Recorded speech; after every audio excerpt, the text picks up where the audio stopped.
มันអាចធ្វើអីបានដោយខ្លួនឯងទៅបារាំងឲ្យធ្វើបានធ្វើបានយ៉ាងណាមានចិត្តមនុស្សនៅលើសាកលលោកទៅបីជនជាតិណាក៏ដោយក៏នៅក្រោមការគ្រប់គ្រងរបស់កិលេសចិនកណ្ដាលបានព្រះសម្មាសម្ពុទ្ធលោកឲ្យយើងអប់រំចិត្តដោយសមាធិដើម្បីនឹងដកចិត្តចេញឈប់ឲ្យនៅក្រោមអាណានិគមកិលេសហ្នឹងដោយសារសមាធិហ្នឹងឯងទី3គឺបញ្ញាគឺពិចារណាមើលសភាវៈធឿនៅលើលោកសភាវៈដែលកើតមកសង្ខារដែលកើតមកសង្ខារមានវិញ្ញាណក្តីអត់វិញ្ញាណក្តី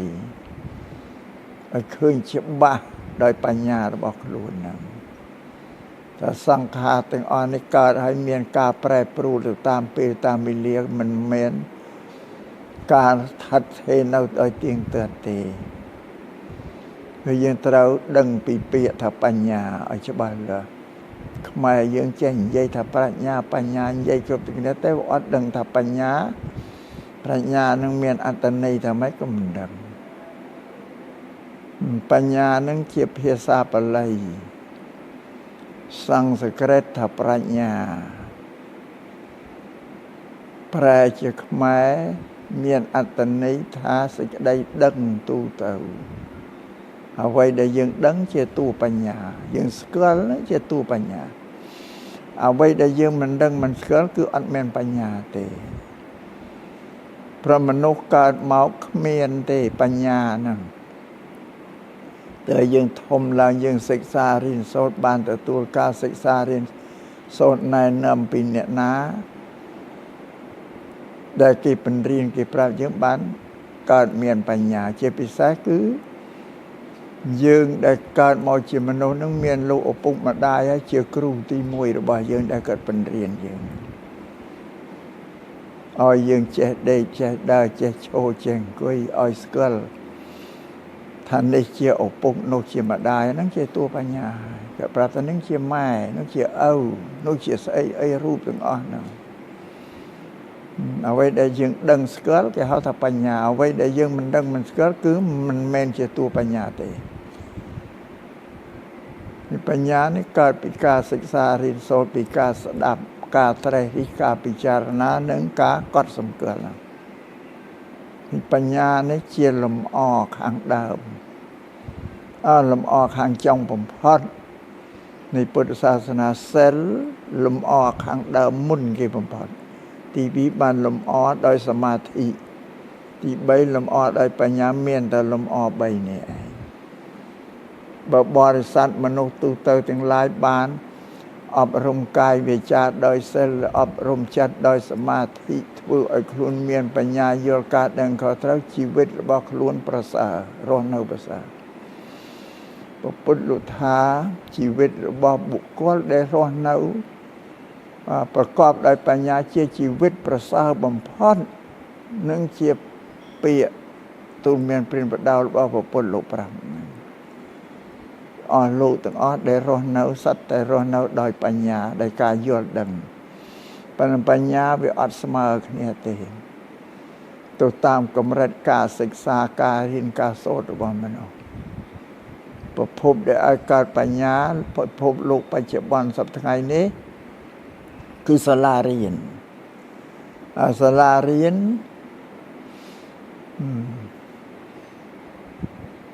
ការដែលសិក្សារៀនសូត្រប្រើថេរវេលាអស់20ឆ្នាំតាំងពីថ្នាក់ទី1ស្រអស្រអារហូតដល់ទៅបណ្ឌិត20ឆ្នាំ10ឆ្នាំ2ដង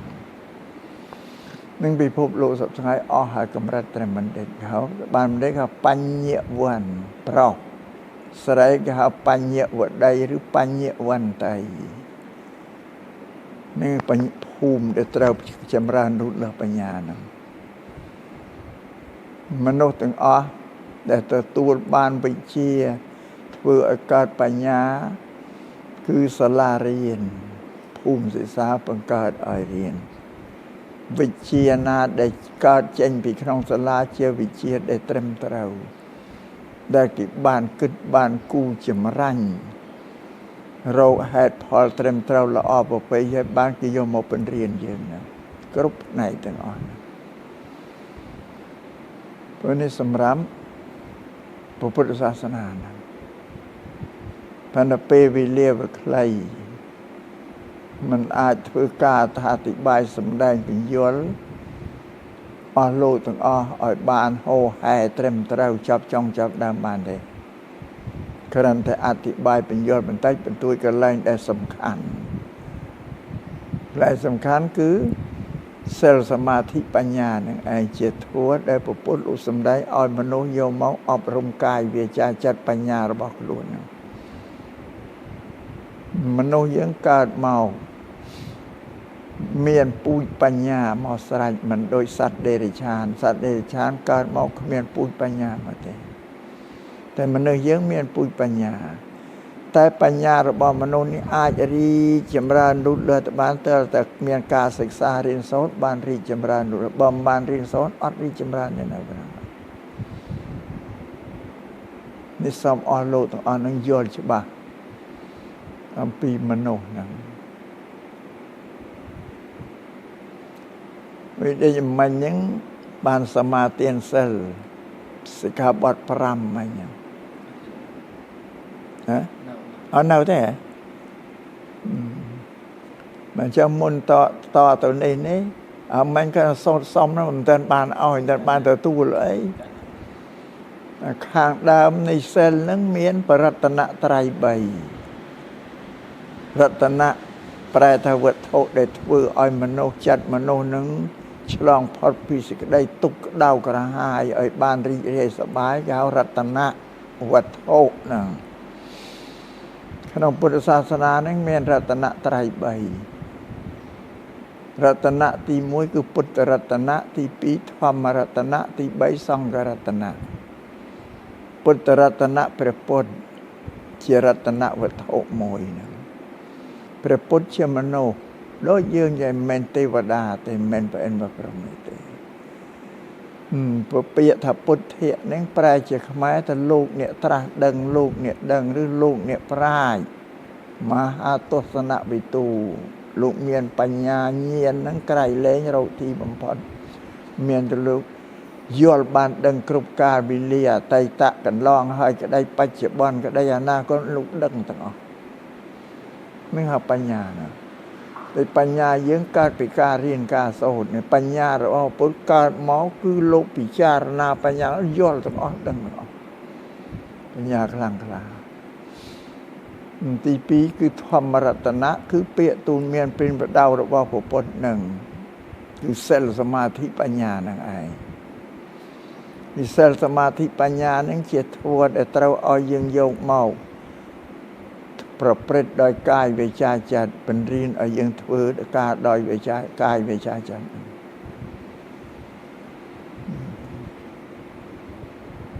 ពុទ្ធសាសនាជាសាសនាដែលធ្វើការងារទេពុទ្ធបញ្រៀនឲ្យធ្វើការតែអត់ឲ្យដើរពឹងដើរសុំឲ្យណាសុំជំនួយពីអធិភាពក្រៅមិនមានទេទី3គឺសង្ឃរតនៈគឺព្រះសង្ឃអ្នកដែលបួសនឹងត្រង់ជាពួកបព្វជិតពុទ្ធសាសនាថែរក្សាពុទ្ធសាសនាហើយក៏នាំយកពុទ្ធសាសនាពាក្យទូលមានព្រានប្រដៅរបស់ពុទ្ធនោះមកប្រាប់ដល់បរិស័ទថាពុទ្ធលោកណែនាំមនុស្សឲ្យធ្វើអីខ្លះតាមពិតពុទ្ធសាសនាបញ្រៀននាំតែមនុស្សឲ្យធ្វើការទេនេះរតនត្រ័យក្នុងសាសនាពុទ្ធក្នុងសាសនាព្រាហ្មណ៍មានរតនត្រ័យ3ដូចពុទ្ធសាសនាដែរតែសុទ្ធតែអតិទេពទាំងអស់រតនៈទី1គឺព្រះឥសូរទី2គឺព្រះនរាយណ៍វិស្ណុហ្នឹងទី3គឺព្រះព្រហ្មសុទ្ធតែអតិទេពទាំងអស់ហើយអតិទេពរតនត្រ័យក្នុងសាសនាព្រាហ្មណ៍ហ្នឹងបរិស័ទស្គាល់តែឈ្មោះតែមិនដែលស្គាល់រូបទេព្រះមិនដែលមកឲ្យបរិស័ទស្គាល់ទេបរិស័ទត្រូវការទៅរកព្រះក៏ទៅមិនដល់នឹងទៅឯណាទេមានតែនាមទេណាមកផ្លែកអញ្ចឹងរតនត្រ័យពុទ្ធសាសនាមនុស្សដូចគ្នាមានរូបពីរពុទ្ធនិងព្រះសង្ឃមានរូបមានឈ្មោះតែព្រះធម៌មួយទេគេអត់មានរតនត្រ័យពុទ្ធសាសនាគឺមនុស្សអត់មានទាកតងនឹងទេវតាអិនព្រហ្មអីទេវាខុសគ្នាអញ្ចឹង នឹងសូមឲ្យញោមញាជ្រាបបរិស័ទនៅក្នុងពុទ្ធសាសនាគេជ្រះថ្លាពុទ្ធសាសនាគេបដិញ្ញាយកព្រះពុទ្ធព្រះធម៌ព្រះសង្ឃមកជាទីពឹងក្នុងចិត្តរបស់គេមិនយកអីសូនរាយព្រមមកជាទីពឹងទេបើសាសនាព្រាហ្មណ៍បានគេយកអីសូនរាយមកជាទីពឹងព្រះអាទិទេពត្រូវការចង់បានអីគេសុំព្រះឲ្យព្រះប្រទានឲ្យតែមិនដែលបានអំណោយអីពីព្រះទេសុំនៅតែសុំតែអំណោយមិនដែលបានតែសោះទ្រព្យសម្បត្តិអីមានទាំងបានធ្វើតែខ្លួនឯងដូចជាប្រពុតលោកបញ្រីឲ្យធ្វើការបានតែយ៉ាងហ្នឹងទេប៉ុន្តែមនុស្សមិនដឹងនៅតែពឹងអីសូនរាយព្រមនឹងឯងហើយឆ្លៀតឱកាសបញ្យល់រឿងរតនត្រ័យពុទ្ធសាសនានិងរតនស្រ័យសាសនាព្រាហ្មណ៍តែបងព្រះសូមបញ្ជាក់ថាពុទ្ធសាសនាជាសាសនាបញ្រៀនឲ្យមនុស្សធ្វើការដោយកាយវាចាចិត្តទេកាយកម្មវិច័យកម្មមនោកម្មសាសនាព្រាហ្មណ៍ជាសាសនាដែលមានការទីពឹងរបស់មនុស្សគឺអាទិទេពអីសូនរាយព្រមនៅក្រោមអធិពលរបស់អាទិទេពទាំងអស់សាសនាព្រាហ្មណ៍តែសាសនាពុទ្ធអត់ទេមនុស្សមានសិទ្ធិមានសេរីភាពសម្រាប់ជោគវាសនាអីដោយខ្លួនឯងវាខុសគ្នាអញ្ចឹងអត់មានណាមកគ្រប់គ្រងទេនឹងមានសេរីភាពខ្លួនឯងអញ្ចឹងអ្នកណាចង់ធ្វើអីទៅធ្វើនឹងខ្លួនឯងទៅសិក្សារៀនចំណេះជំនាញខ្លួនឯងទៅបានចេះទ្រឹស្ដីអានេះយកមកអនុវត្តទៅអានេះគេសម្រាប់ជោគវាសនាខ្លួនឯងហ្នឹងខុសគ្នាអញ្ចឹងបើឥឡូវនេះត្រូវសមាទានសំយកបរតនត្រ័យទាំង3ជាទីពឹងទីរលឹកសិនបានសមាទានសិល5នៃជាសិលបែបសម្អាតកាយវាចាឲ្យស្អាតមុននឹងបដិបត្តិធ្វើស្ដាប់ធ្វើហ្នឹងតាមបានទេហ៎បើតទៅសមាទានបត្រៃសរណគមนะโมตัสสะภะคะวะโตอะระหะโตสัมมาสัมพุทธัสสะนะโมตัสสะภะคะวะโตอะระหะโตสัมมาสัมพุทธัสสะนะโมตัสสะภะคะวะโตอะระหะโตสัมมาสัมพุทธัสสะ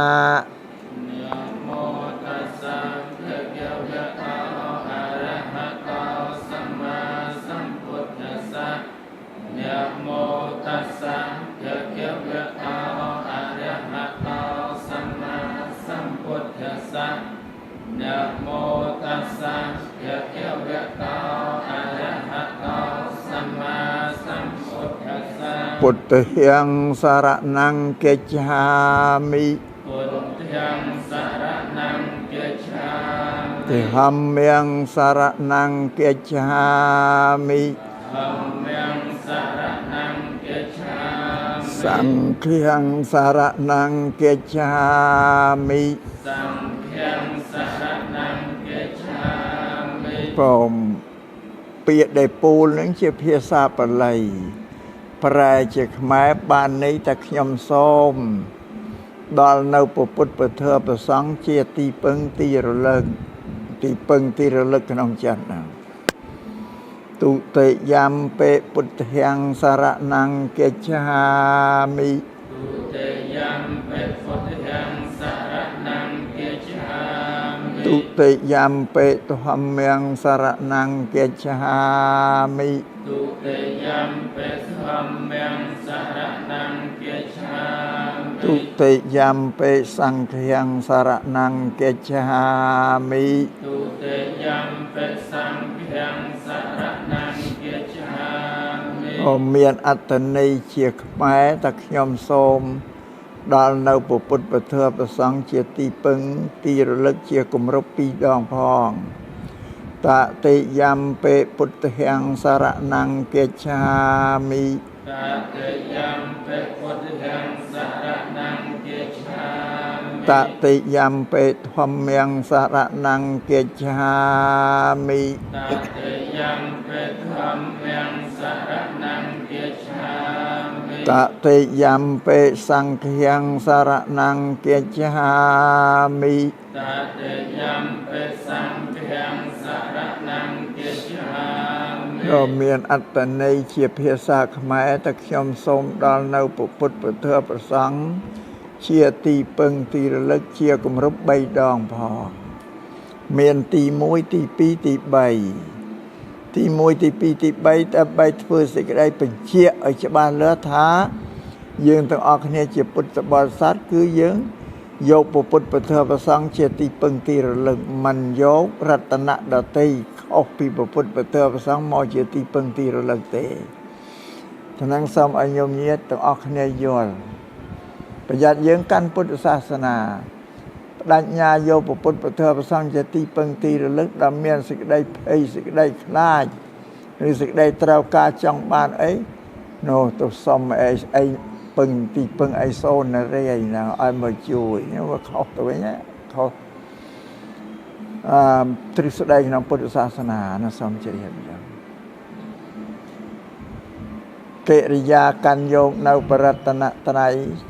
ទាំង3នេះបរិបូរណ៍ត្រឹមតែប៉ុណ្ណឹងឯងអស់ត្រឹមប៉ុណ្ណឹងបងដល់ទៅដល់សិក្ខាបទ5សិល5បាណាតិបាតាវេរមណីសិក្ខាបទាំងសមាទិយាមិបាណាតិបាតាវេរមណីសិក្ខាបទាំងសមាទិយាមិសិក្ខាបទទី1នេះមានអត្តន័យខ្លឹមសារថាខ្ញុំនឹងរៀនមិនសម្លាប់ជីវិតរបស់សពសត្វទាំងអស់នោះទោះបីជាប្រព្រឹត្តក្នុងការសម្លាប់ទៅហើយឥឡូវបដិញ្ញាថាឈប់បៀតបៀនជីវិតសត្វដទៃហ្នឹងអតិនេទានេវេរមណីសិក្ខាបទាំងសមាទិយាមិអតិនេទានេ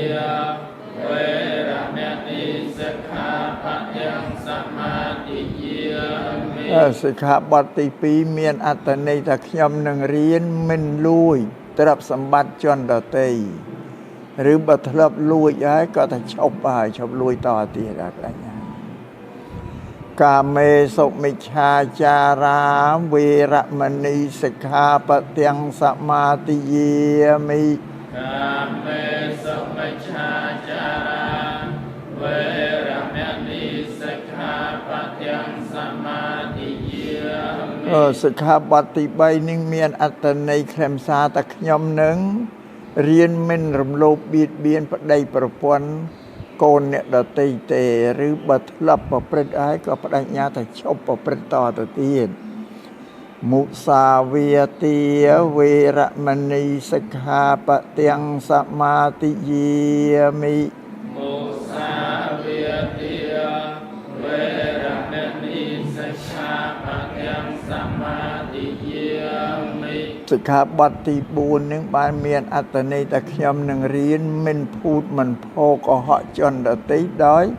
ពាក្យមិនពេតបើធ្លាប់ភូតផោកុហកហើយក៏ឈប់អញ្ញាតែឈប់អញ្ចឹងសុរាមេរយមជ្ជបមាទដ្ឋានាវេរមណីសិក្ខាបទាំងសមាទិយាមិសុរាមេរយមជ្ជបមាទដ្ឋានាវេរមណីសិក្ខាបទាំងសមាទិយាមិសិក្ខាបទទី5នឹងមានអត្តន័យថាខ្ញុំនឹងរៀនមិនផឹកស្រាផឹកទឹកស្រវឹងប្រើប្រាស់គ្រឿងញៀនដទៃទាំងអស់បើធ្លាប់ប្រព្រឹត្តហើយក៏នឹងឈប់ប្រព្រឹត្តនេះឈ្មោះថាសិល5ណាសិល5នឹងជាសិទ្ធិមនុស្សនេះសពថ្ងៃពិភពលោកថាឲ្យមនុស្សនោះគោរពសិទ្ធិដល់គ្នានឹងគ្នាកុំឲ្យប៉ះពាល់ជីវិតមនុស្សជុំវិញខ្លួនហ្នឹងយើងគោរពសិទ្ធិមនុស្សបានតែយើងរក្សាសិល5បើមិនរក្សាសិល5ប៉ះពាល់សិទ្ធិមនុស្សទាំងអស់យើងសម្លាប់គេក៏ប៉ះជីវិតក្រៅខ្លួនយើងលួចគេក៏ទ្រព្យសម្បត្តិអ្នកដទៃក្រៅខ្លួនរំលោភប្តីប្រពន្ធកូនគេក៏ជារបស់ក្រៅខ្លួនយើងក៏ហក់គេឲ្យគេខូចខាតទ្រព្យសម្បត្តិក៏ជារបស់ក្រៅខ្លួនយើងផឹកស្រាស្រវឹងប្រើប្រាស់គ្រឿងញៀនសពបែបយ៉ាងតែស្រវឹងហើយប្រព្រឹត្តបៀតបៀនឲ្យជីវិតជុំវិញខ្លួនទាំងអស់នេះជាសិទ្ធិមនុស្ស ហើយបើយើងមិនមានសិល5ទេបានន័យថាអត់បានគោរពសិទ្ធិមនុស្សទេនឹងសំជ្រាបអញ្ចឹងមានប្រពន្ធលោកហាមមិនឲ្យប៉ះពាល់សេចក្តីសុខជុំវិញខ្លួនយើងដល់ជនដទៃដោយសារខ្លួនយើងក្នុងសិល5នេះបើយើងប្រព្រឹត្តសម្លាប់គេដាច់តែមួយទេសិល4ទៀតអត់ដាច់ទេបើយើងទៅក៏លួចទ្រព្យគេក៏ដាច់តែមួយដែរ4ទៀតអត់ដាច់ទេបើយើងទៅរំលោភប្តីប្រពន្ធកូនគេក៏ដាច់តែមួយទេ4អត់ដាច់ទេយើងក៏ហក់គេក៏ដាច់តែមួយដែរតែបើយើងផឹកស្រាដាច់ទាំងអស់តែទៅផឹកស្រាដាច់ទាំងអស់សិលអត់មានជាប់មួយទេពលលោកថាសុរាជាចំណងរបស់សិលឬអត់លោកយល់ហើយសុរាជាទឹកមួយបើជាតិទឹកមួយកាលណាមនុស្សផឹកទៅវាផ្លាស់ប្ដូរអាចិត្តវិញ្ញាណមនុស្សឈប់ឲ្យប្រក្រតីហើយវាទៅជាកាចទៅជាសាហាវវាលែងចិត្តធម្មតាស្ដីក៏ហ៊ានធ្វើដែរសម្លាប់គេក៏ហ៊ានលួចហ៊ានធ្វើទាំងអស់បានថាសូរាធំជាងគេបាទអាត្មាតែងឮបរិស័ទខ្លះដែរសំសិលបានតែ4ទេសិល1មិនតាន់សំទេមិនតាន់សំសួរសិលអីថាស្រាហ្នឹងចំណងសិលទៅបើស្រាដាច់ទៅទាំងអស់សិល4ក៏អត់មានទេនេះអាត្មាបញ្ជាក់អញ្ចឹងណាបងហ្នឹងហើយនឹងបានតែសុំឲ្យលោកអ្នកទាំងអស់គ្នានេះធ្វើខ្លួនហ្នឹងឲ្យទៅជាបុគ្គលដែលគោរពសិទ្ធិមនុស្សក្នុងសកលលោកនេះកុំឲ្យជីវិតជំវិញខ្លួនបានសេចក្តីអន្តរាយដោយសារខ្លួនយើងណាទៅប៉ះពាល់គេណាសំរសាឲ្យល្អហ្នឹងបើនៅសិក្ខាបទទាំង5នេះអស់កាលជានិច្ចរហូតសិល5គ្មានថ្ងៃណាដែលអស់ទេនៅតែអញ្ចឹងឯងបងហើយសេចក្តីសុខក៏កើតអំពីសិលដែរតែយើងរក្សាសិលកើតសេចក្តីសុខខ្លួនយើងផងផ្ដល់សុខឲ្យអ្នកដទៃផងណាទ្រព្យសម្បត្តិទាំងឡាយទាំងពួងក៏គង់វង្សដោយសារសិលដែរបើយើងមានសិលហើយយើងមិនប្រើប្រាស់ទ្រព្យសម្បត្តិអត់មានប្រយោជន៍ទេយើងគិតគូរដោយបញ្ញាត្រូវបែងចែកទ្រព្យសម្បត្តិប្រើមានប្រយោជន៍បែងប្រើហើយវាសល់ទ្រព្យហ្នឹងសេចក្តីសុខក្នុងមនុស្សក្តីក្នុងឋានសួគ៌ក្តីក្នុងនិព្វានដែរក៏កើតមានប្រសិទ្ធដែរអស់លោកប្រាថ្នាសេចក្តីសុខប្រាថ្នាទ្រព្យសម្បត្តិថាឲ្យមកបើសិនមិនមានសិលអត់មានទេបងសេចក្តីសុខមិនមានទេជួបសេចក្តីទុក្ខនេះពីសិល5ហ្នឹងក៏យ៉ាងដូច្នេះសូមឲ្យលោកអ្នកទាំងឡាយគ្រប់គ្នារក្សាសិលថែរក្សាសិលនឹងបានបរិសុទ្ធល្អកុំឲ្យសៅមងរហូតតរៀងទៅអស់មួយជីវិតហ្នឹងណាបង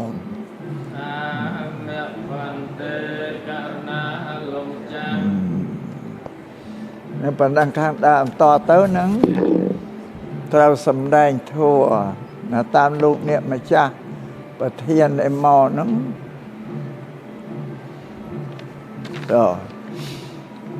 សូមចម្រើនពរពលលោកស្រីរីណាម៉ារីយ៉ានីក៏នឹងលោកកាន់សំណាងហើយនឹងបុគ្គលិកទាំង30រូប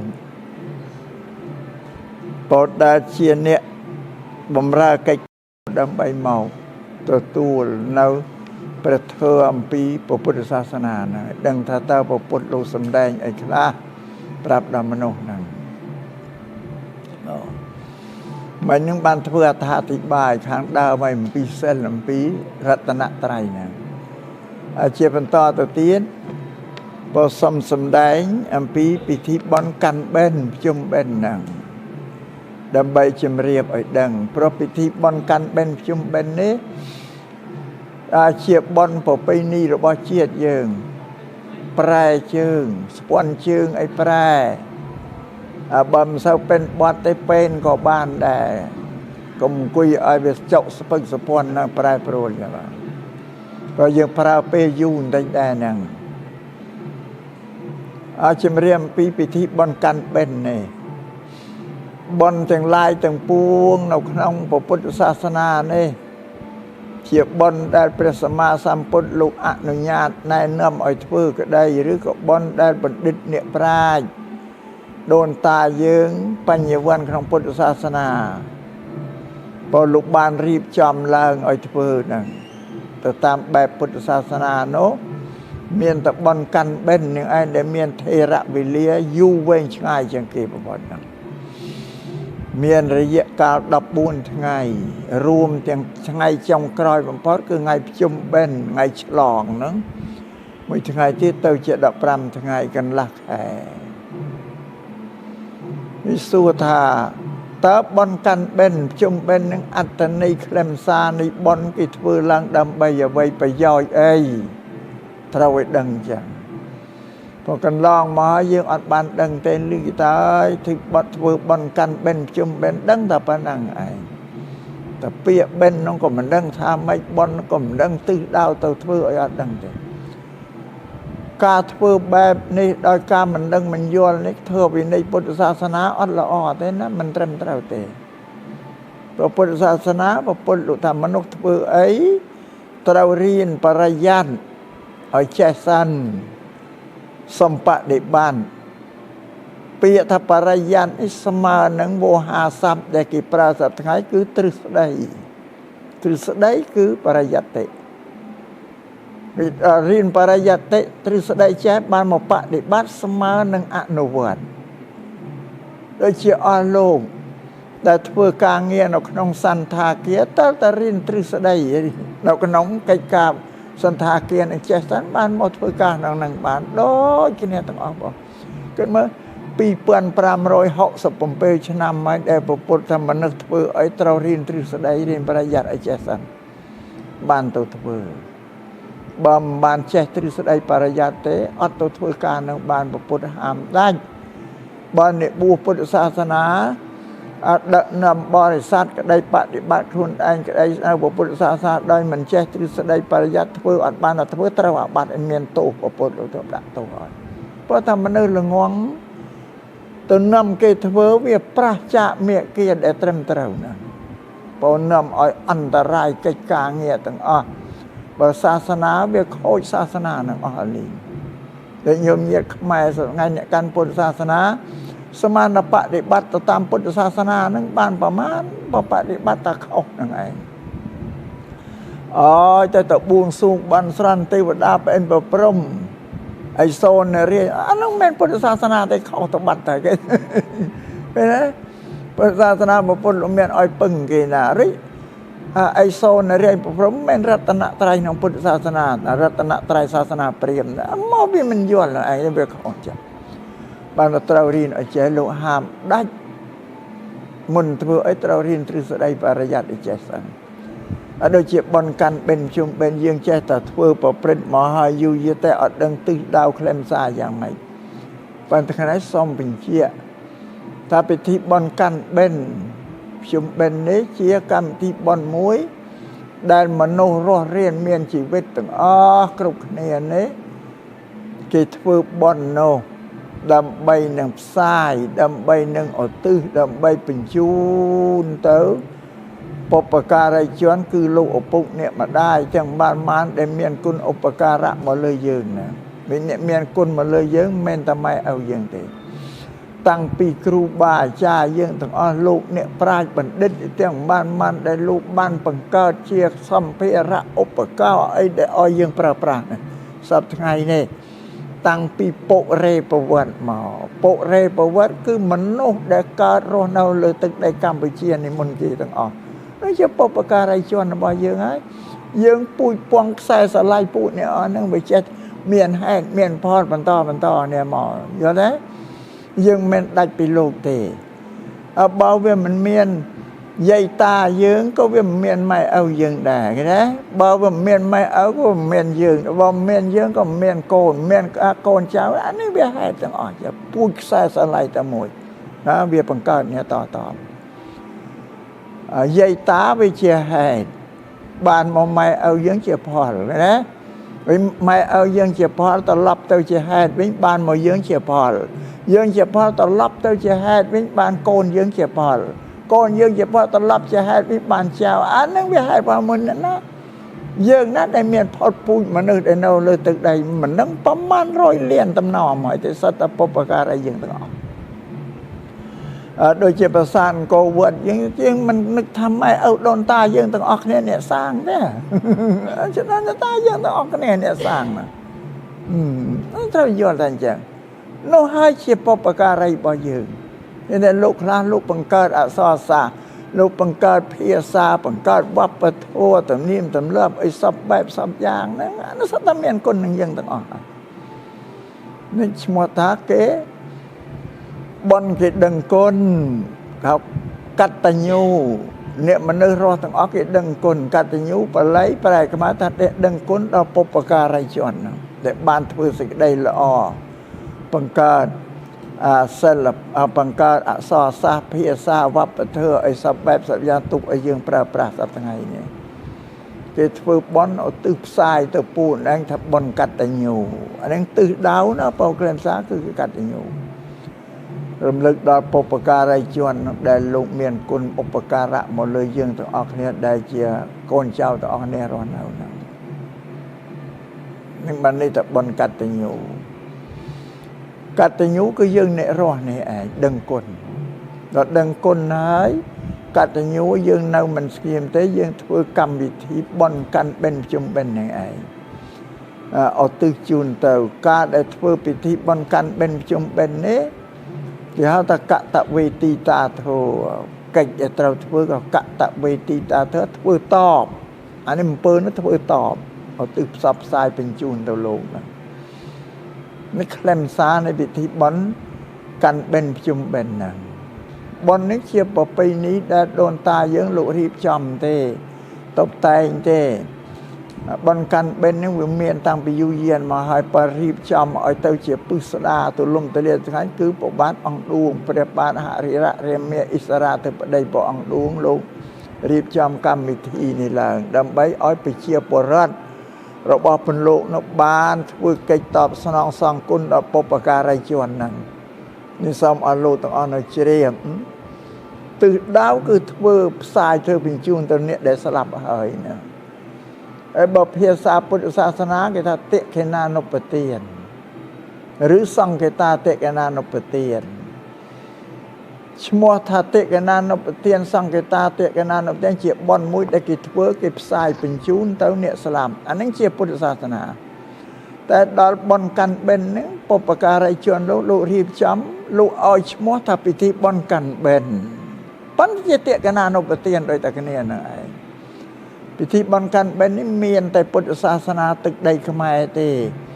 พุทธศาสนาในไทยในลาวในเมียนมาในสรีลังกาอัดเมียนแต่พิธีบอนนั้นอัดเมียนแต่ไอ้บาปปีนี้ข้างขมายเลื่อนองขมายกระเอาปูกำไปเชี่ยกระเอาปูขมายโซเรนในบริรามไอ้ไทยเมียนแต่กิเมียนพิธีแสนโดนตากิแสนตัวตามลัทธิบอกเปรียมศาสนาเปรียมกิแสนการไปเชียร์กร้องกิแสนการไปเชียร์เลิกกิแสนเลยแต่เนี่ยไปนี่แต่ยังนี่อ่อนแต่ยังถือเด็กนานเตียนจะปวดซ้องเอาตึกจุนเต่าปนังยาวพอปนังยาวสลับบานโยนบานให้เคลมซาบอนกันเป็นนะพอคือกิจเพื่อรำลึกคนตอนนี้สลับเอาตึกบอลก็ซอจูนตอนนี้ได้สลับตาหายนั่งแล้วเชียบอันต่อตัวตีนเปวิเลียนี่อยู่สมบัติไหมไปสปสปอนไอ้แปรปรวนแล้วป่ะก็เคยเอาสปสปอนเชิงนั่งเมียนอเมริกันมุ้ยเวียมองตอนตั้งปปอนแม่เนื้อกาเอาขังเกิดสวายทมเราไปที่กามงกลกาเนาะก็กาตามขมายไปนี่ขมายนั่งไอ้จะอเมริกันเมนได้เช่นกุยบอดเชิงเรื่องกุยแต่เก่าไอ้ก็ไอ้แต่บางกุยสลับกับซองโซนมอนวิยูไปอัดเฮียนปลายเชิงเด้กุยเอาสปักเชิงสปอนเชิงจะตะคอมอัดทวนไอ้เช็คขมายมามันแต่เวลาโซนมอนจับแต่ก็อัดกราวอัดรุ่ยเด้กรอบมันรู้เกี่ยจับเคลียร์แล้วสลายโอ้ยงบเชิงมวยอ่ะต้องงบเชิงมันเป็นสปักสปอนนั่นไง mình chơi cùng ai về sport sport này cả nam miền ca xuống xong ai pre pro plap đồ đã bán đấy ấy chẳng mình chơi phần to tôi tiết chỉ cầm một tí pi nè muốn sen lăng ọp rồng cài về tràแล้วโจทย์มาสมาธิอบรมจันปันแต่มนต์เพื่อสมาธิตระยลปีเปียทสมาธิสันสมาธิជាភាសាបាលីប្រែជាខ្មែរថាការតម្កល់ចិត្តរបស់យើងឲ្យស្ងប់ឬឲ្យនឹងនៅក្នុងរឿងមួយដែលយើងត្រូវឲ្យចិត្តតម្កល់ក្នុងរឿងយករឿងមកតម្កល់ក្នុងចិត្តនោះព្រោះធម្មតាចិត្តរបស់ផងយើងវាអត់ចេះនៅស្ងៀមទេមិនចេះនៅស្ងៀមទេបើយើងមិនបានសិក្សាយើងអត់ដឹងទេព្រោះចិត្តនេះមានឈ្មោះ13ចិត្តតែម្នាក់ឯងឈ្មោះ13ដែលឈ្មោះថាចិត្តភាសាបាលីគេទៅសេចដាក់ស្រៈអិនឹងតជើងតអានជាបាលីថាចិត្តតៈដែលយើងយកភាសាបាលីមកប្រើខ្មែរគេអានត្រឹមតែចិត្តមួយម៉ាត់ទេបានលោកអ្នកខ្លះនោះឆ្ងល់ថាចាទៅសេចេនឹងតជើងតចាជើងតនោះអត់មានបញ្ចេញចាំទៅសរសេរអីជើងតនោះពិបាកនៅសេតែចេនឹងតទៅបានថាបើសិនយើងលុបទៅវាអត់ស្គាល់វាបាត់សម្ភើពាក្យថាចិត្តនឹងវាមកជាអ្វីពីណាមកដល់គេទៅសេគេរក្សាសម្ភើថាចិត្តនឹងជាភាសាបាលីទេឲ្យយើងដឹងចឹងចិត្តតៈខ្មែរយើងមកប្រើថាចិត្តប្រែជាខ្មែរថាសភាវៈធម្មជាតិដែលចេះសន្សំរឿងចិត្តយើងវាដើរសន្សំរឿងចឹងអត់ស្ងៀមទេវារវើករសឹមចឹងទៅសន្សំរឿងទាញរឿងមួយចូលមកក្នុងចិត្តមករឿងនោះចេញផុតទៅរឿងមួយចូលទៀតតกันទៅអត់ចេះទំនេរទេចិត្តហ្នឹងមិនចេះទំនេររឿងអាក្រក់ចូលមកធ្វើឲ្យចិត្តនឹងធ្វើឲ្យកើតសេចក្តីទុក្ខភ័យក្តៅក្រហាយក្នុងចិត្តនឹងកើតឡើងរឿងល្អកើតមកធ្វើឲ្យចិត្តរីករាយសប្បាយចិត្តជាធម្មជាតិកណ្ដាលទេស្រេចក្នុងរឿងអាក្រក់ធ្វើឲ្យក្តៅក្រហាយកើតទុក្ខរឿងល្អធ្វើឲ្យរីករាយហើយមិនចេះស្ងៀមរឿងមួយចូលមកចេញផុតរឿងមួយចោលតកន្ទុយអត់ចេះទំនេរទេបានថាសេចក្តីសុខទុក្ខវាកើតមកពីចិត្តដែលចិត្តល្អជាសេចក្តីសុខចិត្តអាក្រក់នាំឲ្យទុក្ខកើតមានដែរបើអញ្ចឹងលោកឲ្យយករឿងមួយមកទប់កុំឲ្យរឿងឲ្យចូលចិត្តគិតម្ដងបានតែមួយរឿងទេតែក៏លវល់គិតរឿងអីណាអត់មានរឿងឲ្យចូលមករួចទេតែអារឿងនោះចេញផុតដែរមួយចូលផ្លុកមកទៀតអត់ចេះទំនេរនេះសូមឲ្យយល់ពីចិត្តហើយទី2ឈ្មោះថាវិញ្ញាណនេះប្រែថាអ្នកដឹងយើងអ្នកដឹងតាមទ្វារទាំង5គឺភ្នែកតិចច្មោះដាតកាយភ្នែករូបមកប៉ះភ្នែកយើងដឹងថារូបអីហ្នឹងចក្ខុវិញ្ញាណសំឡេងមកប៉ះនៅតិចយើងដឹងថាសំឡេងអីគេសោតទៅវិញ្ញាណដឹងប្រតិចណាក្លិនអីមកប៉ះនឹងច្មោះយើងដឹងថាក្លិនឈ្ងុយក្លិនឆ្ងាញ់ក៏អូបអីគេហៅឃានវិញ្ញាណដាតជូរប្រៃរសជាតិមកប៉ះយើងដឹងជួគេហៅជីវហាវិញ្ញាណអ្នកណាមកប៉ះកាយយើងឲ្យដឹងគេហៅកាយវិញ្ញាណនេះជាគេហៅវិញ្ញាណអ្នកដឹងតែតាមទ្វារ5ខុសពីទ្វារ5នោះអត់មានដឹងអីទេមួយទៀតឈ្មោះមโนនេះរិះគិតត្រេះរិះគិតនៅរឿងហ្នឹងរឿងអីមួយគិតរកហេតុរកផលក្នុងរឿងគេមโนតែចិត្តតែមួយនឹងឯងឃើញទេមានទាំងការងារ13ព្រោះនេះយើងអប់រំចិត្តយើងឲ្យទប់ចិត្តឲ្យវានៅស្ងៀមគេហៅសមាធិយ៉ាងរីសមាធិនេះមានច្រើនមានដល់40បែបព្រោះដែលត្រូវយកមកតម្កល់ក្នុងចិត្តដែលសមាធិ40នេះគេតម្រូវទៅលើចរិតមនុស្សចរិតអ្នកខ្លះសមនឹងសមាធិនេះយកមកតម្កល់វាស្ងប់អ្នកខ្លះសមនឹងសមាធិនៅទៅតាមចិត្តប៉ុន្តែជាសកលទូទៅគេច្រើនប្រើដង្ហើមខ្យល់ចេញចូលរបស់ផងយើង ទាំងហើមចេញចូលនេះបល័យឈ្មោះអាណាបាណៈសតិគឺការរលឹកនឹកគេឲ្យយើងនឹករលឹកចំពោះខ្យល់ទាំងហើមចេញចូលឲ្យវាចងនៅជាប់នឹងកុំឲ្យវាទៅណាទាំងហើមចេញឲ្យដឹងថាចេញចូលឲ្យដឹងថាចូលទប់ឲ្យជាប់នៅនឹងវាអត់ងាករេទៅណាទេម្ល៉េះក្នុងខ្យល់ដែលចេញចូលនោះវាអត់ឲ្យសោកអត់ឲ្យវាមិនឲ្យសេចក្តីទុកឲ្យដល់យើងឲ្យក្តីស្ងប់ក្នុងខ្យល់តែយើងគិតទៅអត់មានអីទេស្ងប់ទេមិននិយាយពីពាក្យតែសមាធិនោះvì samadhiនេះមានគុណានុភាពណាស់គឺគេអប់រំចិត្តហ្នឹងឯងសំបីអ្នកកាន់សាសនាដទៃដែលពួកកាន់សាសនាគ្រីស្ទានក៏គេរៀនដែរសមាធិគេថាមានប្រយោជន៍គេថាវិជ្ជានោះមិនវិជ្ជារបស់ព្រះយេស៊ូមិនជាវិជ្ជារបស់ព្រះយេហូវ៉ាទេជាវិជ្ជារបស់ព្រះពុទ្ធប៉ុន្តែគេថាវិជ្ជារបស់អ្នកណាគេអត់គិតទេឲ្យតែវាមានប្រយោជន៍ដល់គេសិក្សារៀនទៅណាអញ្ចឹងគេអត់ប្រកាន់ទេអំណាចសមាធិនេះគេនិយមទូទៅបីសាសនាគ្រីស្ទានដែរក៏គេរៀនដែរអញ្ចឹងបើអញ្ចឹងក្នុងពេលនេះជាបន្តទៅត្រូវហាត់បើកបឺនទប់ដង្ហើមចិត្តរបស់ខ្លួនឥឡូវរៀបចំអេរិយាបថអង្គុយអ្នកដែលអាចអង្គុយពេនបានឲ្យពេនអ្នកអង្គុយពេនបានទេក៏បត់ជើងទៅការពេននេះវាមានប្រយោជន៍ទប់ខ្លួនឲ្យត្រង់ចាធ្វើជាងោកខ្លួនឲ្យត្រង់អត់ឲ្យងោកអីទេព្រោះមានជើងជាគ្រឹះវាទប់ឆ្វេងស្ដាំអញ្ចឹងណាយ៉ាងមានប្រយោជន៍អញ្ចឹងហើយកាលណាពេលណាគេឲ្យដាក់ជើងស្ដាំឬជើងឆ្វេងតាមច្បាប់នឹងបើដាក់វាមិនកើតទេក៏ដាក់រៀបតែមិនអីទេឬអង្គុយឆ្អឹងខ្នងឲ្យត្រង់អង្គុយឆ្អឹងខ្នងឲ្យត្រង់យ៉ាកុំឲ្យកោងហើយមុខថ្លឹងឲ្យស្មើមុខថ្លឹងឲ្យស្មើកុំឈ្ងោកកុំអើតអញ្ចឹងកាលណាយើងអង្គុយឆ្អឹងខ្នងត្រង់ទៅបំពង់ខ្យល់យើងវាត្រង់ខ្យល់ចេញចូលនេះវាធូរកាលណាយើងអង្គុយកោងឆ្អឹងបំពង់ខ្យល់វាកោងចេះខ្យល់ចេញចូលមកវាតឹងអត់ស្រួលទេដំណើរខ្យល់វាតាកតងទៅថាខ្យល់ចេញចូលមិនស្រួលធ្វើឲ្យយើងឆាប់រសាប់រសល់រសេះរសោះកវល់កវាយនឹងកើតឡើង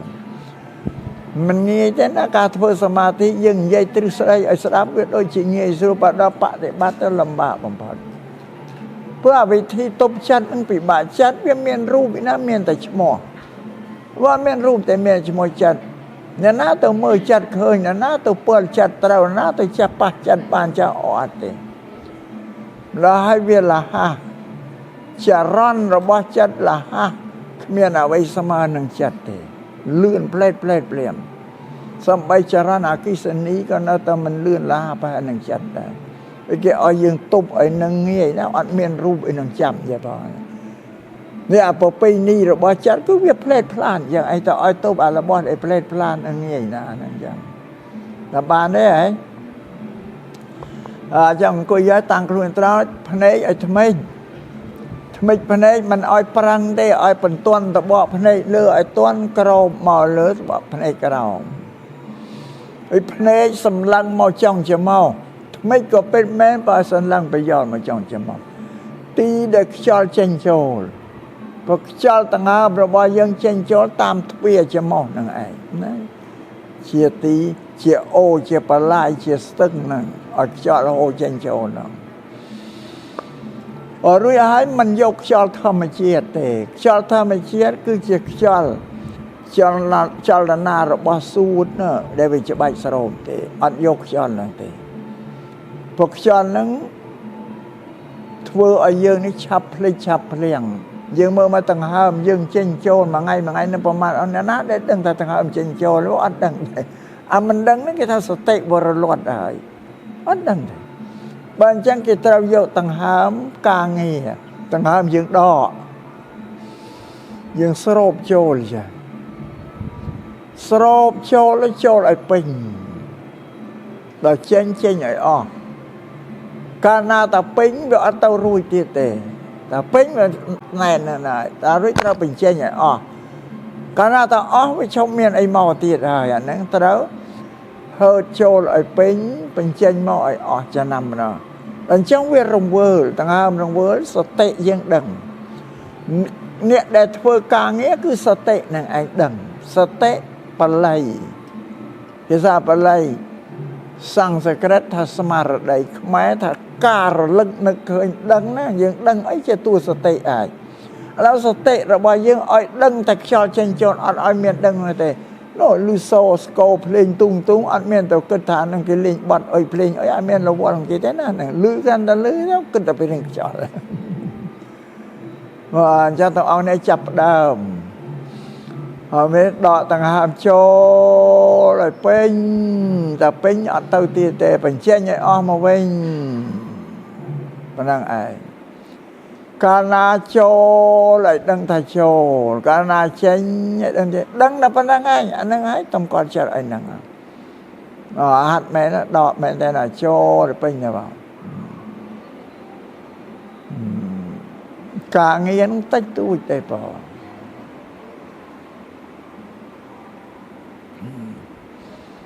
โชเชง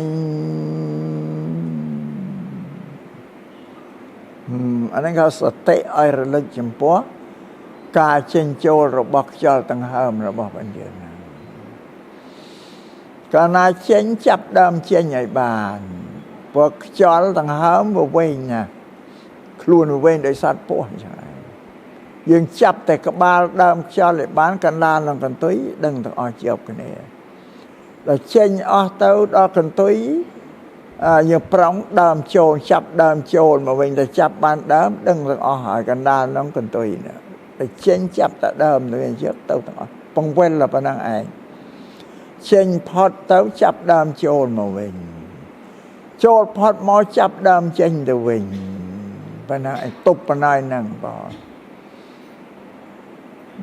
người bờ lục nè na để thập ban tàu ấp rung nâu cần lai mà chẹp mình đó vì cần lai ná xong ở bắt ở năng tục trần sẵn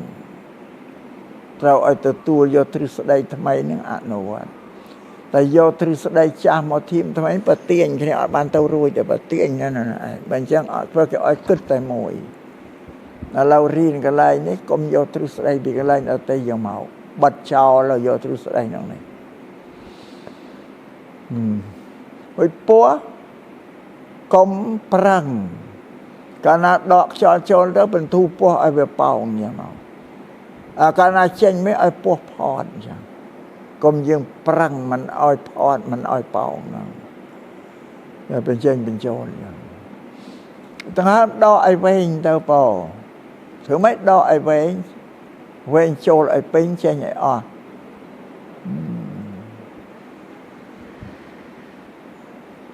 พวกจอลเวมเจ้าอ๋อแต่โอ้ปลาแต่เจ้าขนองต่างหากเจนโจรนะการนายยังดอกต่างหากจอลโจรเป็นสูตรเต้าเป็นเจนหมออ๋อการนายโจรตัวเป็นเต้า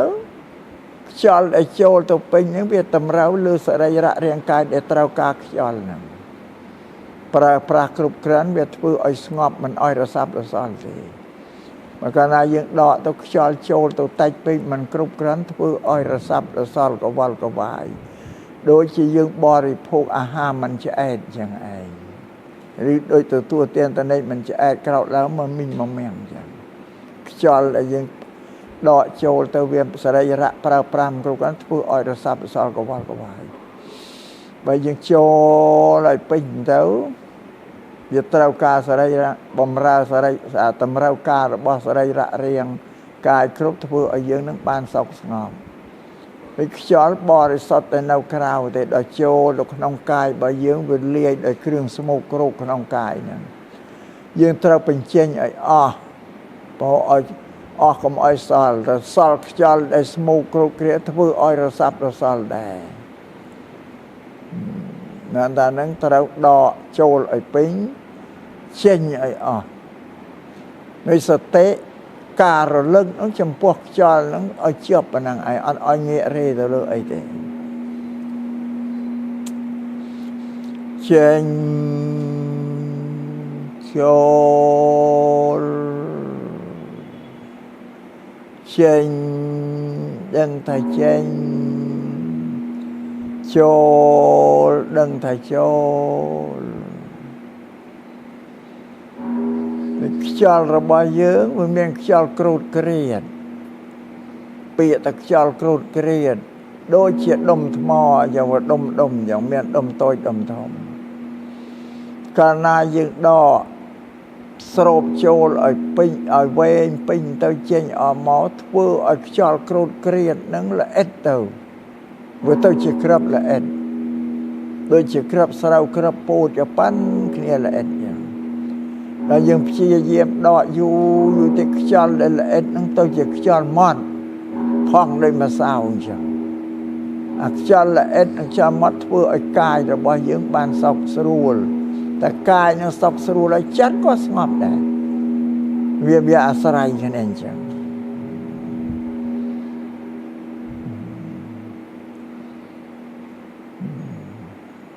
มันงี้แต่ประยืงอายุ30-40ตายมันได้บานอบรมสอจัดหนึ่งเบอร์ปเปรตตัวตามแต่ผู้เกล้ได้ปมราจัดหนึ่งปมราเกล้พอมาไป30 nămเชียงมอยถือตะยมเกล้เนาะเราយើងដកចិត្តយើងនៅឲ្យផុតពីខ្ញុំកិលេសឲ្យមានសេរីភាពឈប់នៅក្រោមអាណានិគមរបស់កិលេសធ្វើឲ្យមានសេរីភាពចឹង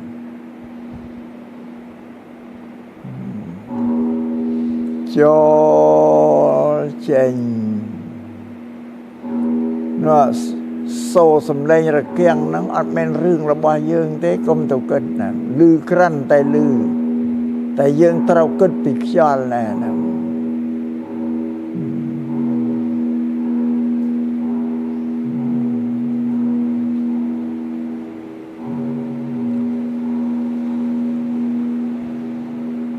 មានប្រយោជន៍ណាស់សប្តាហ៍ថ្ងៃនេះសំបីនៅប្រទេសជប៉ុនអីស្អីក្នុងរោងចក្រនៅអីគេមួយមុននឹងដល់ម៉ោងដែលធ្វើការគេត្រូវឲ្យបុគ្គលិកទាំងអស់ក្នុងកន្លែងនោះធ្វើសមាធិ10-20 នាទីសិនគេសុទ្ធចិត្តចំណាយម៉ោងចោលដើម្បីអប់រំចិត្តឲ្យស្ងប់ដល់ទៅធ្វើកិច្ចការវាចម្រើនចិត្តវាអត់រវើរវាយទេ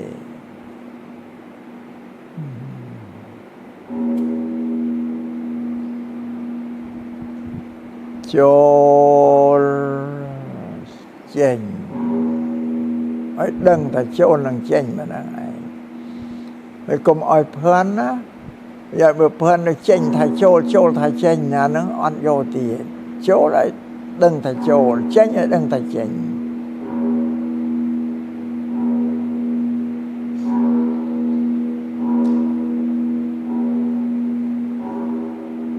ដល់តង្ហើមឲ្យវែងបងកុំខ្លាចអស់ខ្យល់ហ្នឹងណាគេតែមិនហ៊ានដកវែងតែខ្លាចវាអស់ខ្យល់ហ្នឹង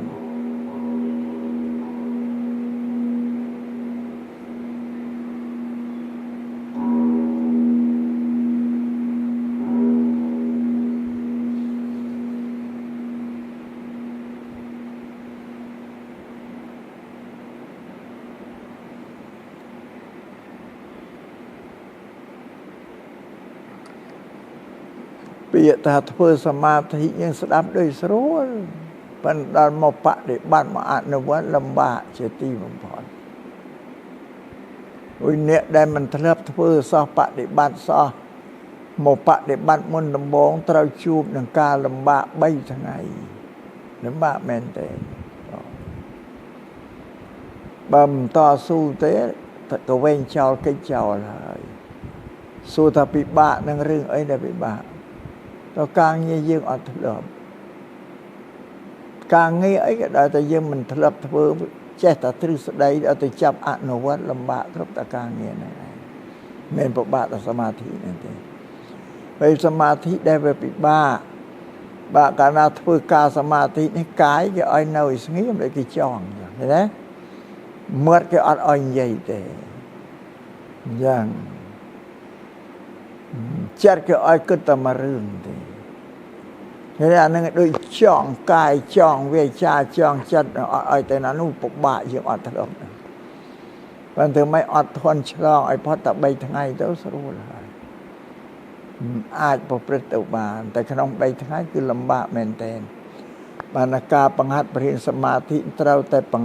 ប្រាប់ដល់សិស្សទាំងអស់ឲ្យដឹងថា3ថ្ងៃពិបាកហើយណាអត់ត្រឹមដល់ស្រួលដល់ថ្ងៃទី4អីស្រួលផងយើងធ្លាប់អនុវត្តមក3ថ្ងៃហើយ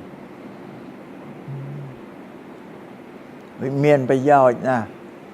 ភាសាបរទេសគេថាវាកើតអា stress ណាចិត្តនឹងវាគិតខ្លាំងពេកវាចង់កើតសរសៃប្រសាទណាមានសមាធិនឹងឯងតែទប់មិនឲ្យកើតអា stress ធ្វើឲ្យស្ងប់ទៅបានពូអឺរ៉ុបគេជ្រះថ្លាគេរៀនណាយើងពុទ្ធសាសនានៅស្រុកខ្មែរសាលារៀនក្អួនច្បាប់មានបើយើងអត់រៀនទេពូអឺរ៉ុបនៅគេជិះយន្តហោះ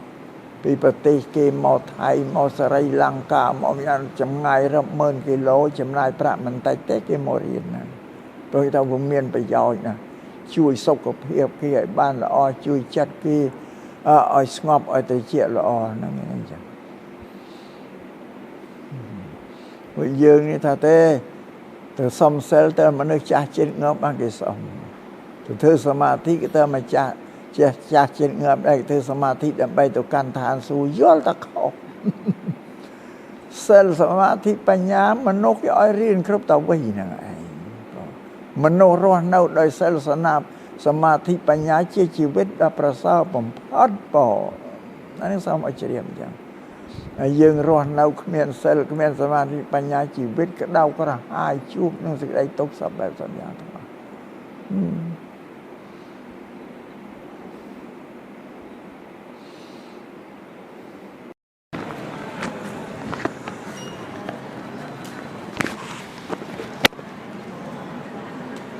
សូមនមស្ការចំពោះព្រះចិនស្រី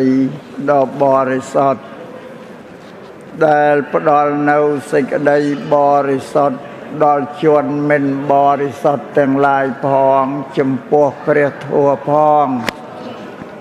ចំពោះព្រះសង្ឃផងដោយសិរសាគឺត្បូងអស់កាលមិនដាច់សូមចម្រើនពរញោមញាតិពុទ្ធបរិស័ទគ្រប់រូបទាំងអស់ដែលមានអាយដាមឆែមសច្ចាលោកជំទាវសុកស៊ីណានិងអាចារ្យញីមួយភ្នំពេញហ្នឹងនិងញោមញាតិពុទ្ធបរិស័ទគ្រប់រូបទាំងអស់ថ្ងៃនេះជាថ្ងៃវេនកាន់បិណ្ឌទី9វេនកាន់បិណ្ឌទី9នេះជាវេនរបស់ក្មេងវត្តមនុស្សដែលធ្លាប់អាស្រ័យពឹងពាក្យស្នាក់នឹងវត្តអារាមពុទ្ធសាសនានៅពីកុមារវ័យយុវវ័យនៅឡើយនោះឥឡូវនេះក្មេងវត្តទាំងអស់នោះបាននឹករលឹកឃើញនៅគុណឧបការៈរបស់វត្តអារាមដែលខ្លួនធ្លាប់សំណាក់អាស្រ័យទីពឹងមកពីកុមារភាពនោះក្មេងវត្តទាំងអស់នេះឈ្មោះតែក្មេងវត្តមែនបើខ្លះមានចៅចង់ចៅទួតទៅហើយគាត់នៅចៅនៅប្រមាណដំបហើយទេក្មេងវត្តខ្លះនោះក៏បានមានសទ្ធាចេតនាក្រើនរំលឹកដាស់តឿនគ្នាបណ្ដាក្មេងវត្តទាំងអស់គ្រប់ចំនួនទាំងអតីតទាំងបច្ចុប្បន្នស្រោស្រួលមូលមតិគ្នាមកប្រពកម្មវិធីបុណ្យវេនកាន់បិណ្ឌទី9នៅក្នុងនោះមានឧបាសិកាហៅម៉ារីផងដែលព្រមទាំងបងប្អូនកូនចៅសាច់ញាតិធัวនឹងលោកហៃសទ្ធីជាក្មេងវត្តហើយជាជាងចន្លាក់ក្បាច់ក្បូរសម្រាប់សាងសង់សេនាសនៈទាននៅក្នុងវត្តរាជបូរនេះទាំងអស់នឹងជាលោកហៃសទ្ធីដែលជាក្មេងវត្តនោះហើយក្នុងនោះទៀតក៏មានញោមញាតិពុទ្ធបរិស័ទអញ្ជើញមកពីរាជធានីភ្នំពេញពុំមួយចំនួនច្រើនដែរ miền chơi màu bị sưng trai liều nào sưng trai nó có màu đà hay có nhôm nhiệt bột bò san nào poi pai miền chơi màu phong hơi nắng nhôm nhiệt nó bắt tầm bong bàn chơi mó thầm mó rô tầm bong để bàn nắng nông xì mà đây hầm chắc nàyถ้าบัดตำบ้องเนี่ยบัดตำบ้องมาเราตำบ้องได้บัดนั่นพอเชิญเมาก็กดจูบเหลือเวียนกันเป็นบอกขมิ้นเวิร์ดนั่นก็บานมาโชว์รวมขนมกรรมที่บอนเวียนกันเป็นตีบุมบูนเนี่ยกรุ๊ปเวียนกันเป็นตั้งอ้อเชียบไปนี่ตำเนียมตำราบរបស់ពុទ្ធបរិស័ទនៅក្នុងប្រទេសកម្ពុជាយើងនេះក៏ដូចជានៅថៃនៅឡាវ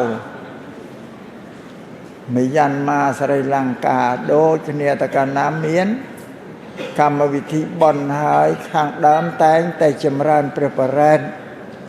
ដូចគ្នាទាំងអស់បងសំបីតែនៅប្រទេសបង់ក្លាដេសសប្តាហ៍ថ្ងៃហ្នឹងប៉ាគីស្ថានខាងកើតដែលមានពុទ្ធសាសនាផងហ្នឹងបាទប្រទេសហ្នឹងច្រើនពូអ៊ីស្លាមដោយច្រើនសម្រាប់អ្នកកាន់ពុទ្ធសាសនាថេរវាទយើងដូចតែគ្នាតែធ្វើកម្មវិធីបុណ្យអីតែងតែនិមន្តព្រះសង្ឃចម្រើនព្រះបរិត្តជាខាងដើមដូចគ្នាទាំងអស់ហើយសម្រាប់ព្រះបរិត្តហ្នឹងអត់ខុសគ្នាទេពុំមានភានវរៈបាលីលោកបានចងក្រងរៀបរាប់ធ្វើដែលត្រូវសូត្រទាំងអស់ក្នុងពុទ្ធសាសនានៅក្នុងភានវរៈបាលីដូចគ្នាទាំងអស់ខុសតែអក្សរទេតែប្រទើដូចគ្នាទាំងអស់ក្នុងនោះផ្នែកធ្វើដែលសូត្រទាំងបានក្នុងពុទ្ធសាសនាមានទាំងអស់នៅក្នុងនោះក៏មានដូចគ្នាទាំងអស់ហើយពិធីចម្រើនព្រះបរិត្តក្នុងពិធីបុណ្យក៏ដូចគ្នាទាំងអស់គ្រប់ជាតិអាត្មាភាពបានទៅជួបនឹងជនជាតិបង់ក្លាដេសអតីតប៉ាគីស្ថានខាងកើតនឹងគេកាន់ពុទ្ធសាសនាគេនិមន្តទៅសូត្រប្រោះព្រំសម្ពោធគេហដ្ឋានថ្មីហ្នឹងកម្មវិធីដែលធ្វើដូចគ្នាមាននមស្ការស្មាទានសិលវិគេសូត្រវិបរិត្តដូចគ្នាដល់រួចទៅអ្នកម្ចាស់ផ្ទះហ្នឹងគេសាសុំឲ្យប្រសងហ្នឹងចម្រើនព្រះបរិត្តសូមឲ្យចម្រើនមានកុលសូត្រពុទ្ធជ័យគេប្រាប់គេសុំយកឲ្យចម្រើនបានហ្នឹងដូចគ្នានឹងប្រពៃណីរបស់ខ្មែរដូចគ្នាទាំងអស់តែបញ្ជាក់ថាប្រទេសដែលកាន់ពុទ្ធសាសនាថេរវាទនឹងដូចគ្នាទាំងអស់ក្បួនដែលត្រូវសូត្របរិត្តសូត្រធ្វើដូចគ្នាទាំងអស់អត់មានខុសគ្នាទេបងនឹងជាប្រពៃណីអ្នកកាន់ពុទ្ធសាសនានេះដូចជាខ្មែរយើងយតកម្មវិធីបុណ្យអីតែងតែចម្រើនព្រះបរិត្តនឹងខាងដើមដូចគ្នាទាំងអស់ព្រះបរិត្តនេះជាធ្វើសម្រាប់ដោះគ្រោះបញ្ជាគ្រោះកាយចង្រៃអពមង្គលដែលកើតឡើងដល់រូបរាងកាយរបស់ញោមញាតិពុទ្ធបរិស័ទគ្រប់រូបទាំងអស់កាលណាបើបានស្ដាប់ព្រះបរិត្តហើយព្រះបរិត្តនឹងអាចជូតបោសជំរះសម្អាតមន្ទិលចង្រៃអពមង្គលទាំងឡាយដែលកើតមានដល់រូបរាងកាយរបស់ញោមញាតិពុទ្ធបរិស័ទនឹងឲ្យបានជ្រះអស់មន្ទិលអពមង្គលទាំងឡាយនឹងដោយអនុភាពនៃព្រះបរិត្តនឹងឯងនឹងបានទៅជាប្រពៃណីតែមានពិធីបុណ្យអីតែងតែសូត្រព្រះបរិត្តខាងដើមគឺដោះគ្រោះកាយចង្រៃអពមង្គលដែលកើតឡើងដល់ញោមញាតិពុទ្ធបរិស័ទទាំងឡាយគ្រប់រូបដែលបានអញ្ជើញចូលមកអនុមោទនាក្នុងកម្មវិធីបុណ្យនឹងឲ្យស្អាតជ្រះអស់មន្ទិលនឹងជាខាងដើមព្រោះដូចជាអំបញ្ញមិញនឹងចឹងដែលប្រសង់លោកចម្រើនព្រះបរិត្តខាងដើមនឹងដូចជាគ្នាដល់ចប់ព្រះបរិត្តហើយបន្តមកមានធ្វើទេសនាជាបន្តទៅទៀតធ្វើទេសនានឹងក៏មានសារៈសំខាន់ណាស់សម្រាប់ញោមញាតិពុទ្ធបរិស័ទគ្រប់រូបទាំងអស់ព្រោះធ្វើទេសនានឹងជាកម្មវិធីដែលបង្រៀនដែលបញ្យល់ប្រាប់ ញោមញាតិពុទ្ធបរិស័ទគ្រប់រូបទាំងអស់ឲ្យចេះដឹងនៅពុទ្ធសាសនានោះជាសាសនាដែលខ្លួនត្រូវគោរពបដិបត្តិឲ្យស្គាល់មេគាផ្លូវនៃការបដិបត្តិរបស់ពុទ្ធសាសនានោះព្រោះខ្មែរយើងកាន់ពុទ្ធសាសនានេះអត់បានចេះដឹងអីទេតាមទស្សនៈរបស់អាត្មាដែលប្រមាលមើលក្នុងចំណោមពុទ្ធបរិស័ទអ្នកកាន់ពុទ្ធសាសនាហ្នឹងគ្រាន់តែកាន់ទៅតាមទំនៀមទម្លាប់ប្រពៃណីលំអានរបស់ដូនតាតគ្នាមកទេអត់បានសិក្សានៅពាក្យទូមានព្រានបដៅរបស់ព្រះពុទ្ធទេហើយម្យ៉ាងទៀតនៅប្រទេសកម្ពុជាយើងនេះមុនកាន់ពុទ្ធសាសនានេះមានកាន់សាសនាព្រាហ្មណ៍កាន់សាសនាព្រាហ្មណ៍នឹងមុនពុទ្ធសាសនានៅលើទឹកដីកម្ពុជាម្ល៉េះពុទ្ធបរិស័ទទាំងអស់នៅលើទឹកដីកម្ពុជានេះចេះតែក្នុងពិធីកម្មរបស់សាសនាព្រាហ្មណ៍នោះគ្រប់តែគ្នាអញ្ចឹងហើយហើយសាសនាព្រាហ្មណ៍នោះគេតែងពឹងពំនាក់ពាក្យអាស្រ័យទៅលើរតនត្រ័យក្នុងសាសនាព្រាហ្មណ៍នឹងមាន3គឺព្រះឥសូរព្រះនរាយណ៍ព្រះព្រហ្មសត្វតែជាអតិទេពទាំងអស់អត់មានមនុស្សទេ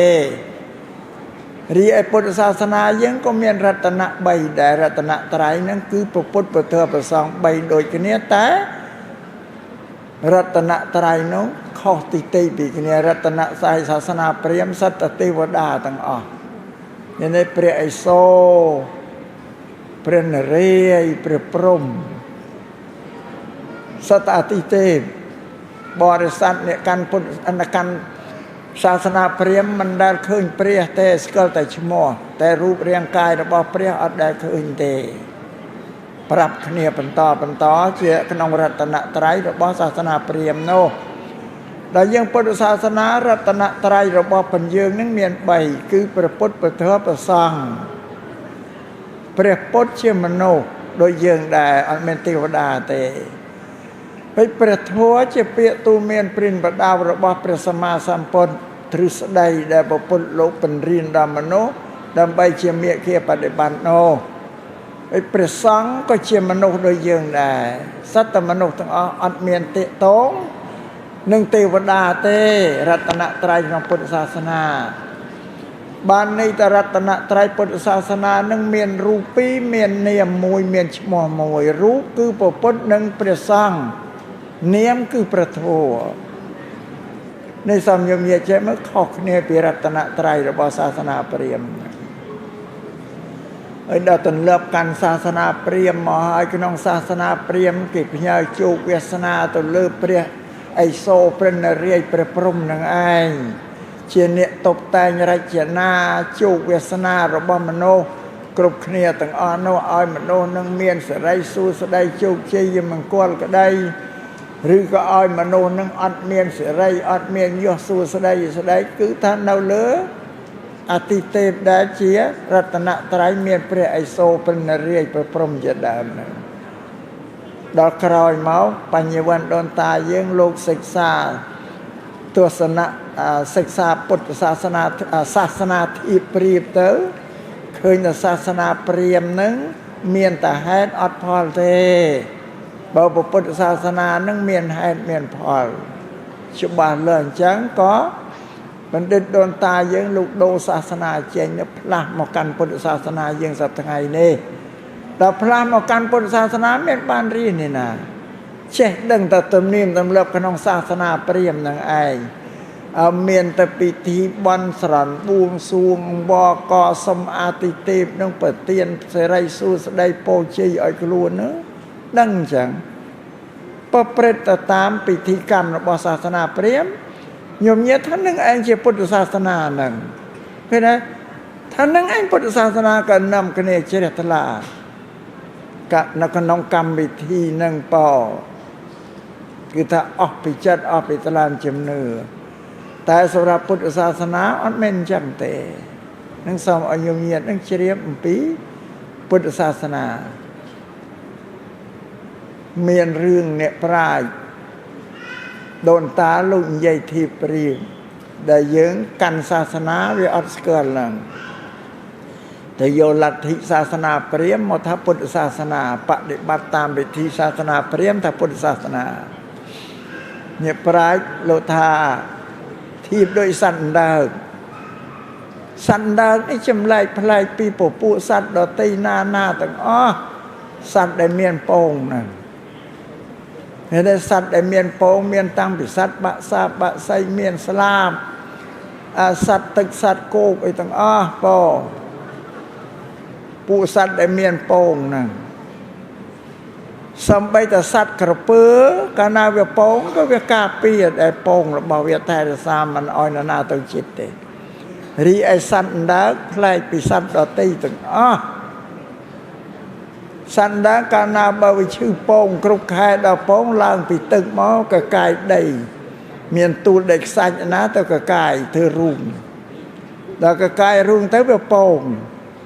นักโป่งธรรมดองแต่ประมาณตำบอก็โป่งตำมาไงเนี่ยไอสัตว์ดอตีติดโป่งมาไงมวยเรียบพลายเนี่ยจังดาวโป่งรุยไอ้กายได้บัดอารันดาวได้คลุนโป่งนะเต๋อดาวเจ้าตกบ้านอันเมียนปืนของกาแท้ซาโป่งสดหนึ่งเต้นหนึ่งกราบหนึ่งซาได้บรรดาสัตว์ดอตีอันเมียนโป่งเจ้าดาวโป่งได้กอบตกในเวทดาวการกำหนดเวทได้เวทเราเนื้อเชนเชโกนดาวนุวิญญาแล้วกระกายได้รุ่งได้เมย์แบบกระกายกอมนึงกระกายเชนมาโบราณตะโกนดาวตะเชนหมอหมอลือโกแต่เวเคยสัตว์ไอ้เวสมเกลตะนึงชิแม่เวียเมนเตนอัสเกลเตพอโป่งได้กอบตัวบัดแต่บ่หมอเคยเหมือนทำเหมือนนึงแม่เวียหมอเคยสัตว์เกาะก็ถ้าเกาะนึงแม่เวียตัวหมอเคยสัตว์ไอ้อ้อยแต่เคยมุนเกธานังใหม่ไปโดยที่ยังเนี่ยการพุทธศาสนาได้บานรีนจังไงประพฤติขนมศาสนาเปรียมท่านนึงไอ้เจ้าพุทธศาสนาโดยคะแนนนองดาวนึกโบราณโนตีจังโบราณจังยงเยียดพุทธบริษัทกรุพุทธศาสนาเมียนบานประพฤติตามเธอตามวินัยว่าพระสัมมาสัมพุทธไอ้ลูกสมได้ยังนะปอเพื่อตัวเลือดศาสนาดอตีโดยคะแนนจังไงบานปัจจุบันนั่งอาตมานั่งก็ก้าวสังเวชสนอได้โยมเยียดกรุกเนี่ยต่างได้กันพระพุทธศาสนาแต่การปฏิบัติในพระพุทธศาสนาเพื่ออดจำตึกดาวพระพุทธศาสนาลูกสมได้เธอยังปฏิบัติคือเซลสมาธิปัญญาขนมเซลขนมสมาธิขนมปัญญานั้นอัดเมียนเตะตองนังอาติเพียบดอตีเตอัดเมียนอาติตองนังอาติเพียบดอตีเปรียไอโซนเรียเป็นปกปรุงไอเตเซลสมาธิปัญญาสำหรับแต่อ้อยมโนนังโยกเมาสมอาจกายเวียจาจัดปัญญาระบาเป็นครูเนี่ยปนังเตโดยเฉียดนำโยมเฉียบบาลกายเวียจาจัดยังอ้อยสะอาดละออบริสุทธิ์นั่นพุทธศาสนาปนังเธอได้พระองค์ตรงสำได้ยายเมียนจำนวนผมใบเมินปูนเปื้อนธรรมการนั้นเชื่อเธอเตะตองนังมโนแต่นังมโนสนอเขาปีมโนอันเมียนเตะตองเตนึงสมัยโยมเยียดพุทธบาษัทเชียบปีบุพุทธศาสนานั้นพอข้างดามนี่ซ้ำเป็นย้อนโยมเยียดพุทธบาษัทครบรูปเอาย้อนลำปีพระพุทธศาสนานังท้าเธอได้พระองค์สำได้ให้เตะตองแต่นังชีวิตระบามโนเตหัดเมียนเตะตองไอ้ข้อพิโนเตปนังย่อเราในปังแวทัวน้ำหมกกันกรรมวิธีบอลเวงก็กรรมวิธีบอลกันเป็นประชุมเป็นนังกระเจ็ดตะเวอก็มันเต้นยอดดังตะเกียตะเวอไอ้ชบาเลิศแดบอลนังตึงดาวเกิดเพื่อดำไปเอาไว้ก็มันดังจ้าแต่เพื่อตามแต่คะแนนเต่าเวียนกันเป็นไงนะกันเป็นตีผมบูนส่วนเนี่ยหมอกันเป็นตีผมบูนทำให้เวียนกันเป็นนะอัดตัวดังแต่กันเป็นมาดังอันนั้นอิจฉาดันจงพุทธศาสนาอัลลอฮ์เตนะบพระสัมมาสัมพุทธลุกกวางประทับเอาหลายลงมันอ้อยตำไลเตประกอบเจโลก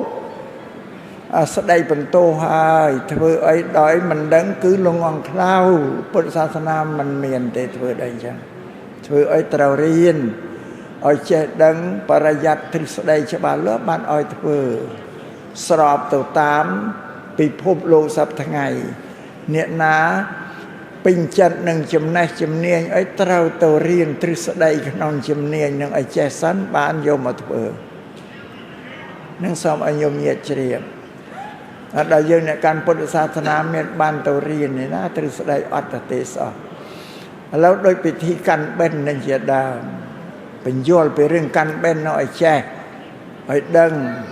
ក៏ដើម្បីកាន់បិណ្ឌឆ្នាំក្រោយទៅយល់ពិធីបុណ្យកាន់បិណ្ឌនេះមានតែនៅលើទឹកដីកម្ពុជាពុទ្ធសាសនាលើទឹកដីកម្ពុជាតែប្រទេសដទៃទៀតដូចជាថៃឡាវមីយ៉ាន់ម៉ាស្រីលង្កាអត់មានទេមានតែប្រទេសកម្ពុជាយើងពិធីបុណ្យកាន់បិណ្ឌប្រជុំបិណ្ឌនឹងជាបញ្ញវន្តដូនតាយើងលោកអ្នកដែលជាបណ្ឌិតអ្នកប្រាជ្ញខាងពុទ្ធសាសនាការស្រាវជ្រាវទៅព្រះបាទអង្គឌួងព្រះហរិរៈឥសរារាមាធិបតីព្រះអង្គឌួងលោកបានរៀបចំពិធីកាន់បិណ្ឌនេះទុកឲ្យពុទ្ធបរិស័ទខ្មែរយើងនឹងប្រារព្ធកម្មវិធីបុណ្យនេះមានថេរវេលាដល់ទៅ15ថ្ងៃកន្លះខែយូរជាងបុណ្យណាទាំងអស់ក្នុងពុទ្ធសាសនាមានតែបុណ្យកាន់បិណ្ឌនឹងឯងមួយហើយសួរថាអត្តន័យបុណ្យកាន់បិណ្ឌនឹងគេធ្វើឡើងយ៉ាងម៉េចថាបុណ្យកាន់បិណ្ឌនឹងបើគិតទៅតាមធ្វើវិន័យរបស់ពុទ្ធសាសនាព្រះសម្មាសម្ពុទ្ធលោកសម្ដែងថាជាបុណ្យតិខេណានុបទានក្នុងពុទ្ធសាសនាទៅថាអញ្ចឹងឬម្យ៉ាងទៀតថាជាបុណ្យសង្ឃេតាតិខេណានុបទានដូចតែគ្នាប៉ុន្តែក្រណមួយថាសង្ឃេតាតិខេណានុបទានមួយថាតិខេណានុបទានបុណ្យដែលមានឈ្មោះថាតិខេណានុបទាននិងសង្ឃេតាតិខេណានុបទានជាបុណ្យមួយដែលមនុស្សដែលមានជីវិតរស់នៅទាំងអស់ជាកូនជាចៅជាបងជាប្អូនជាប្តីជាប្រពន្ធសាច់ញាតិបុគ្គលដែលលះលោកទៅកាន់លោកខាងមុខដែលងាប់អស់ទៅហើយហ្នឹងគេធ្វើបុណ្យធ្វើកុសលនឹងឡើងដើម្បីគេនឹងរុញគេនឹងច្រានគេផ្សាយគេឧទ្ទិសបញ្ជូនទៅដល់បុព្វការីជនដែលលះលោកទៅហើយនោះអានេះឈ្មោះថាតិខេណានុបទានហ្នឹងអ្នកមនុស្សរស់គេធ្វើសង្គ្រោះអ្នកដែលស្លាប់ហើយហ្នឹងពិធីបុណ្យកាន់បិណ្ឌហ្នឹងជាបុណ្យតិខេណានុបទានហ្នឹងឯងសូមឲ្យយមញាតិជ្រាបប៉ុន្តែបុព្វការីបុព្វរលើលោករៀបចំកម្មវិធីបុណ្យនេះឡើងលោកឲ្យឈ្មោះថាពិធីបុណ្យកាន់បិណ្ឌតែជាតិខេណានុបទាននឹងដែរដូចតែគ្នាអញ្ចឹងក៏ប្លែកតែឈ្មោះហើយពិធីបុណ្យកាន់បិណ្ឌពាក្យថាបិណ្ឌនេះភាសាបាលីថាបិណ្ឌៈបិណ្ឌៈខ្មែរយកមកប្រើថាបិណ្ឌបិណ្ឌៈនេះប្រែជាខ្មែរមកថាបាយដុំបាយយើងនេះគេយកមកពូតជាពំនូតដុំហ្នឹងបាលីថាបិណ្ឌៈខ្មែរថាបាយដុំដែលគេពូអានោះយល់យ៉ាងតែបានទេយល់ណាក៏មកលឺគេថាកាន់បិណ្ឌគេសួរស្អីកាន់បិណ្ឌអត់ដឹងបើចាប់ពីពេលទៅឆ្នាំក្រោយគេសួរថាកាន់បិណ្ឌកាន់បិណ្ឌបាយបិណ្ឌហ្នឹងគឺបាយដែលគេពូតជាពំនូតនឹងគេបិណ្ឌៈបាលីហ្នឹងហើយអธิบายអំពីប្រវត្តិនៃការពូតបាយហ្នឹងទៀតវាមានហេតុនៅប្រទេសឥណ្ឌាប្រជាពលរដ្ឋរបស់ឥណ្ឌាបរិភោគម្ហូបអាហារនឹងស្មូក្រងណាស់ញោមណាពួកចិនជឿឥណ្ឌាទំនប់គោរពអាទំនៀមទម្លាប់ប្រពៃណីដែលវាគ្មានហេតុផលនឹងលុបមិនជ្រះទេបងជំនឿហ្នឹងពួកជនជាតិឥណ្ឌានៅសប្តាហ៍ថ្ងៃញោមញាតណាទៅពុទ្ធភូមិប្រទេសឥណ្ឌាទៅគាត់ទៅជួបប្រទេស ពួកឥណ្ឌាបរិភោគបាយគេយកបាយមកដាក់ក្នុងស្លឹកឈូកស្លឹកចេកអីទៅមានចានទេយកមកហូបសន្លមកដាក់លេគេច្របល់1រៀល5យ៉ាគ្មានចានមានព្រះអីទៅដៃអាវឥណ្ឌាចានធំទៀតតែបរិភោគបាយនោះត្រូវតែមូដៃអាវសិនខ្ញុំដៃអាវប្រឡាក់នៅមកហូបហ្នឹងហើយដល់គេលាយរួចហើយហ្នឹងច្រំ1រៀល5យកមកផាត់បរិភោគចេះអើជនជាតិឥណ្ឌាហ្នឹងគេទុកពុកមាត់ពុកចង្ការទីឡាសមាញพอได้ច្រំបាយយកមកទៅបាយនឹងវាប្រឡាក់ក្នុងពុកមាត់ពុកមកសមិញសមាញទៅមើលគួរឲ្យខ្ពើមតែអញ្ចឹងព្រះសម្មាសម្ពុទ្ធជាបរមគ្រូនៃយើងនេះព្រះអង្គត្រាស់ដឹងឡើងលោកសម្លឹងមើលការបរិភោគរបស់ជនជាតិឥណ្ឌាស្មោកគ្រោកពេកម្ល៉េះហើយលោកបញ្ញត្តិចំពោះព្រះសង្ឃក្នុងពុទ្ធសាសនានេះមិនឲ្យបរិភោគដោយឥណ្ឌាទេវិញអ្នកបួសក្នុងពុទ្ធសាសនានឹងវិន័យកិច្ចដែលត្រូវបដិបត្តិមុនគេបំផុតនឹងមុនមកបួសចូលបួសត្រូវកោពុកមាត់សិនកោពុកមាត់ពុកចង្ការ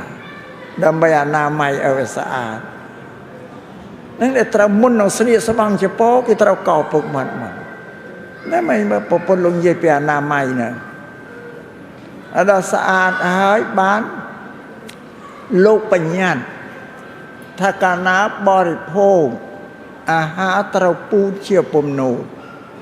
សម័យហ្នឹងការពូតហ្នឹងស្អាតហើយណាញោមគាត់ថាមានអនាម័យគ្រប់គ្រាន់ណាហើយក្នុងពំនូតបាយទៀតបញ្ញត្តិមិនមែនចេះតែឲ្យពូតទៅប៉ុណ្ណឹងទេចុកទៅក្នុងមាត់អត់ចូលពិបាកខំកាត់ពំនូតបាយក៏អត់បានទេវិន័យហាមដែរថាឲ្យពូតតូចប៉ាន់ពងមិនចែអញ្ចឹងសមានតែមកពំនូតនោះចុកទៅក្នុងមាត់ទៅវាល្មមអត់ពិបាកខំកាត់អីទេចុកទៅល្មមមកមាត់នៅក្នុងវិន័យឲ្យការដែលចុកបាយដុំបាយទៅក្នុងមាត់នឹងទៀតមិនឲ្យហាមាត់យ៉ាងចាំទេហើយយកដុំបាយមកដាក់ដល់ក្នុងពោះមាត់បើឲ្យហាមាត់ដល់រុញចូលទៅមិនដុំបាយកាន់ឲ្យមាត់ហាចាំណែមកអានអត់ទេអត់មានว่าនៅក្នុងវិន័យយ៉ាងរួចដល់ចុករួចឲ្យទៅក្នុងមាត់ទំពីអាហារឲ្យកំបឹបបបោមាត់ទៀតអត់ឲ្យហាទេវិន័យប្រាប់តិចទីអញ្ចឹងហាមាត់ទៅក្រែងមកក្រែងផ្ាត់ក្នុងមាត់នោះរុះស្រក់ចូលមកភេជ្ជៈនេះក៏វិជាទីស្មោកគ្រោកដែររួចការទំពីអាហារទៀតសតអត់ឲ្យបៀមអាហារមកទៅពលដោយស្បាបៀមបាយអីទេអត់វិន័យ5អញ្ចឹងយកមើលល្អិតល្អោចណាស់ហើយទំពីបាយទៀតអត់ឲ្យទំពីឬភ្ជប់ដូចជ្រូកស៊ីបាយហ្នឹងទេយកមកកណ្ដាលតែក្នុងបរិភោគវិន័យបញ្ញត្តិប្រមាណខនៅក្នុងហ្នឹងអារិចកំពុងបរិភោគទៀតហាមអត់ឲ្យនិយាយគ្នាទៀតឆាន់ទល់មុខគ្នាក៏អត់ឲ្យនិយាយទេពេលដែលឆាន់ហ្នឹងឆាន់ធ្វើបត្តកិច្ចធ្វើតឡាហើយរួចសួរពួរទៅហើយឆាន់ហ្នឹងទៀតក៏មិនឲ្យឆាន់ឲ្យឆ្អែតពេកហួសប្រមាណទេមិនអោយមានមហូបត្រូវមាត់តែក៏ដាក់តលកាងពោះទៅអត់បានទេតែបរិភោគឲ្យឆ្អែតត្រូវអាបត្តិទៀតលោកប្រាប់តោនៃការបរិភោគច្រើននួននេះវាធ្វើឲ្យប៉ះពាល់ដល់សុខភាពកាពះពិបាករំលាយ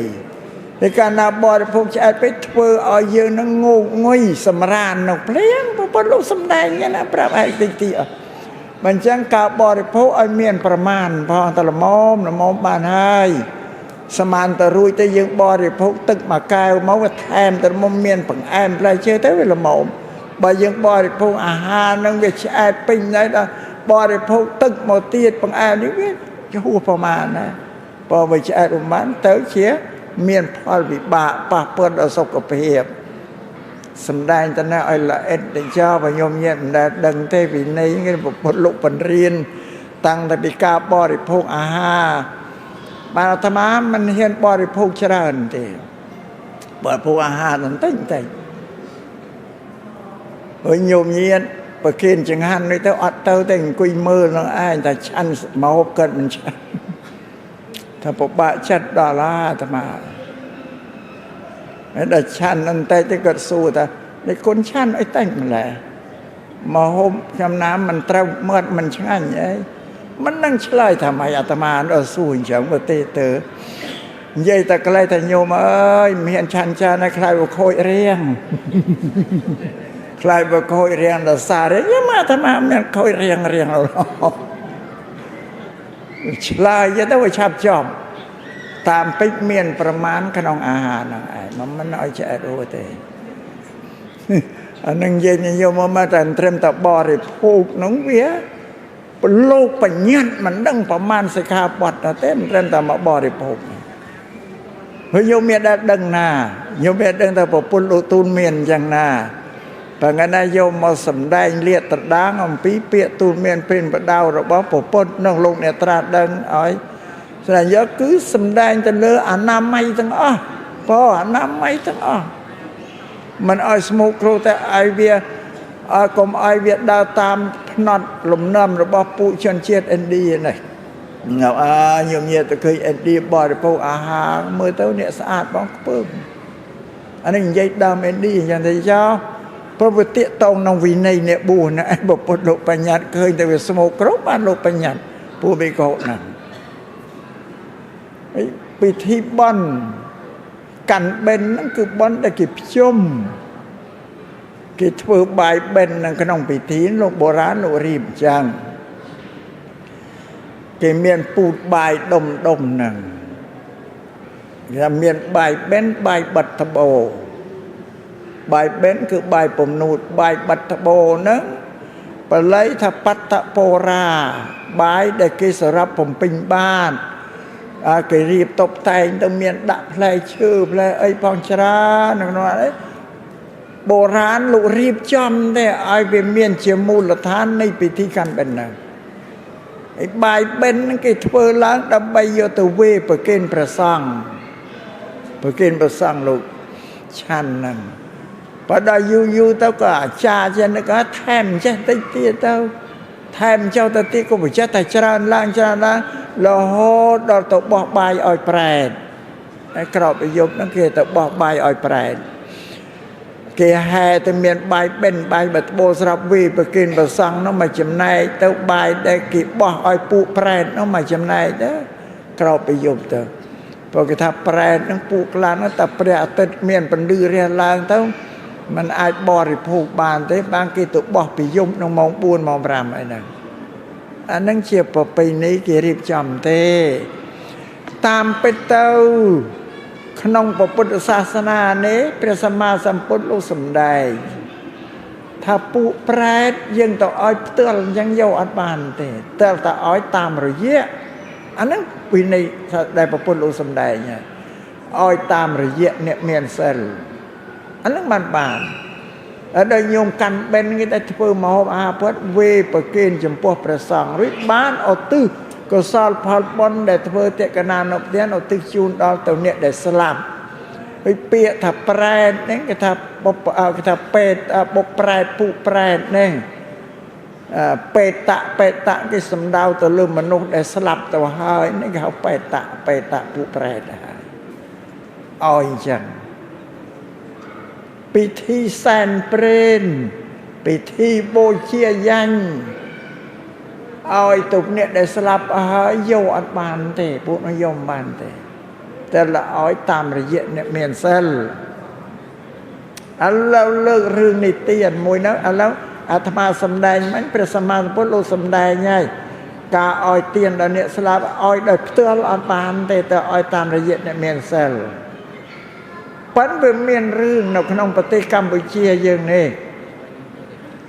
នៅខេត្តកំពង់ឆ្នាំងប៉ុន្តែយូរហើយណាញោមបាយជា100ឆ្នាំអីជាងទៅហើយអាត្មាដឹងតែអាត្មានៅក្មេងយាយឮលោកគឺលោកគេនិយាយតគ្នាថាមានប្រជាពលរដ្ឋហ្នឹងគាត់ចូលទៅព្រៃគាត់ទៅរកអោសព្រោះដល់គាត់ទៅរកអោសទៅជួបនឹងប្រែតហ្នឹងប៉ុន្តែមិនដឹងថាប្រែតទេអត់ស្គាល់ទេគាត់សម្ដែងកាយឲ្យមនុស្សដែលទៅរកអោសនោះឃើញប៉ុន្តែសម្ដែងកាយឲ្យឃើញអត់បានបែរមុខមករកទេគាត់បែរមុខចេញទៅគ្រាន់តែនិយាយមកអត់ឃើញព្រោះ អាក្រាតខ្លួនទៅទេមនុស្សណាអាក្រាតខ្លួនទៅទេអត់មានសម្លៀកបំពាក់ទេហើយគាត់និយាយមកកាន់អ្នករកអូនថាគាត់ស្រេកឃ្លានអាហារមិនដែលបានអាហារឲ្យបរិភោគទេមានការស្រេកឃ្លានប្រាប់ទៅអ្នកដែលមានអ្នកដែលទៅរកអូននឹងឯងបានអ្នករកអូនថាខ្ញុំបើចាខ្ញុំមានមហូបមកខ្ញុំនឹងចែកមហូបទៅអ្នកឯងបរិភោគប្រែតនឹងប្រាប់មកគាត់ថាបើអ្នកឯងអាណិតខ្ញុំសង្គ្រោះខ្ញុំឲ្យដោយផ្ទាល់ខ្ញុំយកអត់បានទេបានអ្នករកអូនសួរថាឲ្យយ៉ាងម៉េចថាអ្នកឯងគប់យកអាហារនេះទៅប្រគេនព្រះសង្ឃទៅដល់រួចឲ្យសុំឲ្យអ្នកឯងឧទ្ទិសបុណ្យកុសលដែលអ្នកឯងបានប្រគេនព្រះសង្ឃនោះមកកាន់ខ្ញុំនេះបានខ្ញុំបានទទួលបានព្រោះដល់អញ្ចឹងហើយប្រជាប្រដ្ឋអ្នកស្រុកនឹងបានស្ដាប់វោហារស័ព្ទរបស់ប្រែតដែលប្រាប់ឲ្យដល់គាត់ស្អែកឡើងគាត់បានធ្វើម្ហូបអាហារទៅប្រគេនព្រះសង្ឃហើយគាត់ឧទ្ទិសកុសលផលបុណ្យដល់ជូនដល់ទៅប្រែតដែលបានជួបគ្នាម្សិលមិញហ្នឹងសូមឲ្យបានទទួលអានិសង្សផលបុណ្យហ្នឹងតែអញ្ចឹងទៅប្រែតហ្នឹងបានទទួលដល់ពីថ្ងៃក្រោយទៅប្រជាប្រដ្ឋហ្នឹងគាត់ទៅព្រៃទៀតទៅរកអស់ទៀតប្រែតហ្នឹងក៏សម្ដែងខ្លួនឲ្យឃើញទៀតថាខ្ញុំអត់មានសម្លៀកបំពាក់តែអាក្រាតខ្លួនទៅទេខ្ញុំចង់បានឲ្យអ្នកសង្គ្រោះខ្ញុំជួយខ្ញុំឲ្យបានគ្រឿងសម្លៀកបំពាក់ដើម្បីបិទបាំងរាងកាយប្រាប់អញ្ចឹងតែអញ្ចឹងទៅអ្នកស្រុកនោះថាបើអញ្ចឹងខ្ញុំមានសម្ពុតខោអាវខ្ញុំចង់ជូនអ្នកឯងប្រែតក៏ប្រាប់ដូចនេះថាអ្នកឯងឲ្យដល់ពិធីនោះខ្ញុំមិនអាចទទួលបានទេតែអ្នកឯងយកទៅប្រគេនចំពោះព្រះសង្ឃឧទ្ទិសមកដូចជាម្ហូបអាហារថ្ងៃមុនអញ្ចឹងតែអញ្ចឹងទៅប្រជាប្រដ្ឋហ្នឹងក៏គាត់ធ្វើតាមទៅយកចីវរស្បង់ឲ្យទៅប្រគេនព្រះសង្ឃក៏ឧទ្ទិសឲ្យទៅប្រែតហ្នឹងព្រោះដល់អញ្ចឹងប្រែតក៏បានគ្រឿងនោះយកអាសម្ពុតនេះយកមកស្លៀកពាក់ដណ្ដប់ដល់ទៅថ្ងៃក្រោយទៅរកទៀតប្រែតក៏សម្ដែងឲ្យឃើញទៀតថ្លែងអំណរអរគុណនឹងប្រជាប្រដ្ឋដែលបានសង្គ្រោះខ្លួនឲ្យមហូបអាហារបរិភោគមកឲ្យសម្លៀកបំពាក់ដែរគាត់ថ្លែងប្រែថ្លែងអំណរអរគុណទៅអ្នកបានសង្គ្រោះខ្ញុំឲ្យបានសម្រេចទៅតាមសេចក្តីត្រូវការរបស់ខ្ញុំនោះអានឹងរឿងស្រុកខ្មែរយើងអានឹងរឿងជាក់ស្ដែងមិនមែនរឿងព្រេងប្រឌិតទេណាញោមណាប៉ឃើញទេវាស្របទៅក្នុងគម្ពីរពុទ្ធសាសនាហ្នឹងដែរទៅឲ្យតាមរយៈអ្នកមានសិលហើយនៅប្រទេសវៀតណាមមានមួយទៀតនៅប្រទេសវៀតណាមហ្នឹងមានអ្នកមានហ្នឹងឯចិនរស់នៅក្នុងប្រទេសវៀតណាមហ្នឹងជាអ្នកមានសម្បត្តិច្រើនដល់ម្ដាយគេស្លាប់ទៅគេយកទៅសំទៅបញ្ចុះដល់បញ្ចុះរួចហើយគេចាត់មនុស្សម្នាក់សម្រាប់ឲ្យនាំយកមកហូបអាហារទៅសែនភ្នោឲ្យម្ដាយគេរាល់ថ្ងៃគេចាត់ក៏គេអ្នកមានដល់អ្នកដែលគេចាត់តាំងឲ្យយកមកហូបទៅសែនឲ្យម្ដាយគេរាល់ថ្ងៃនោះ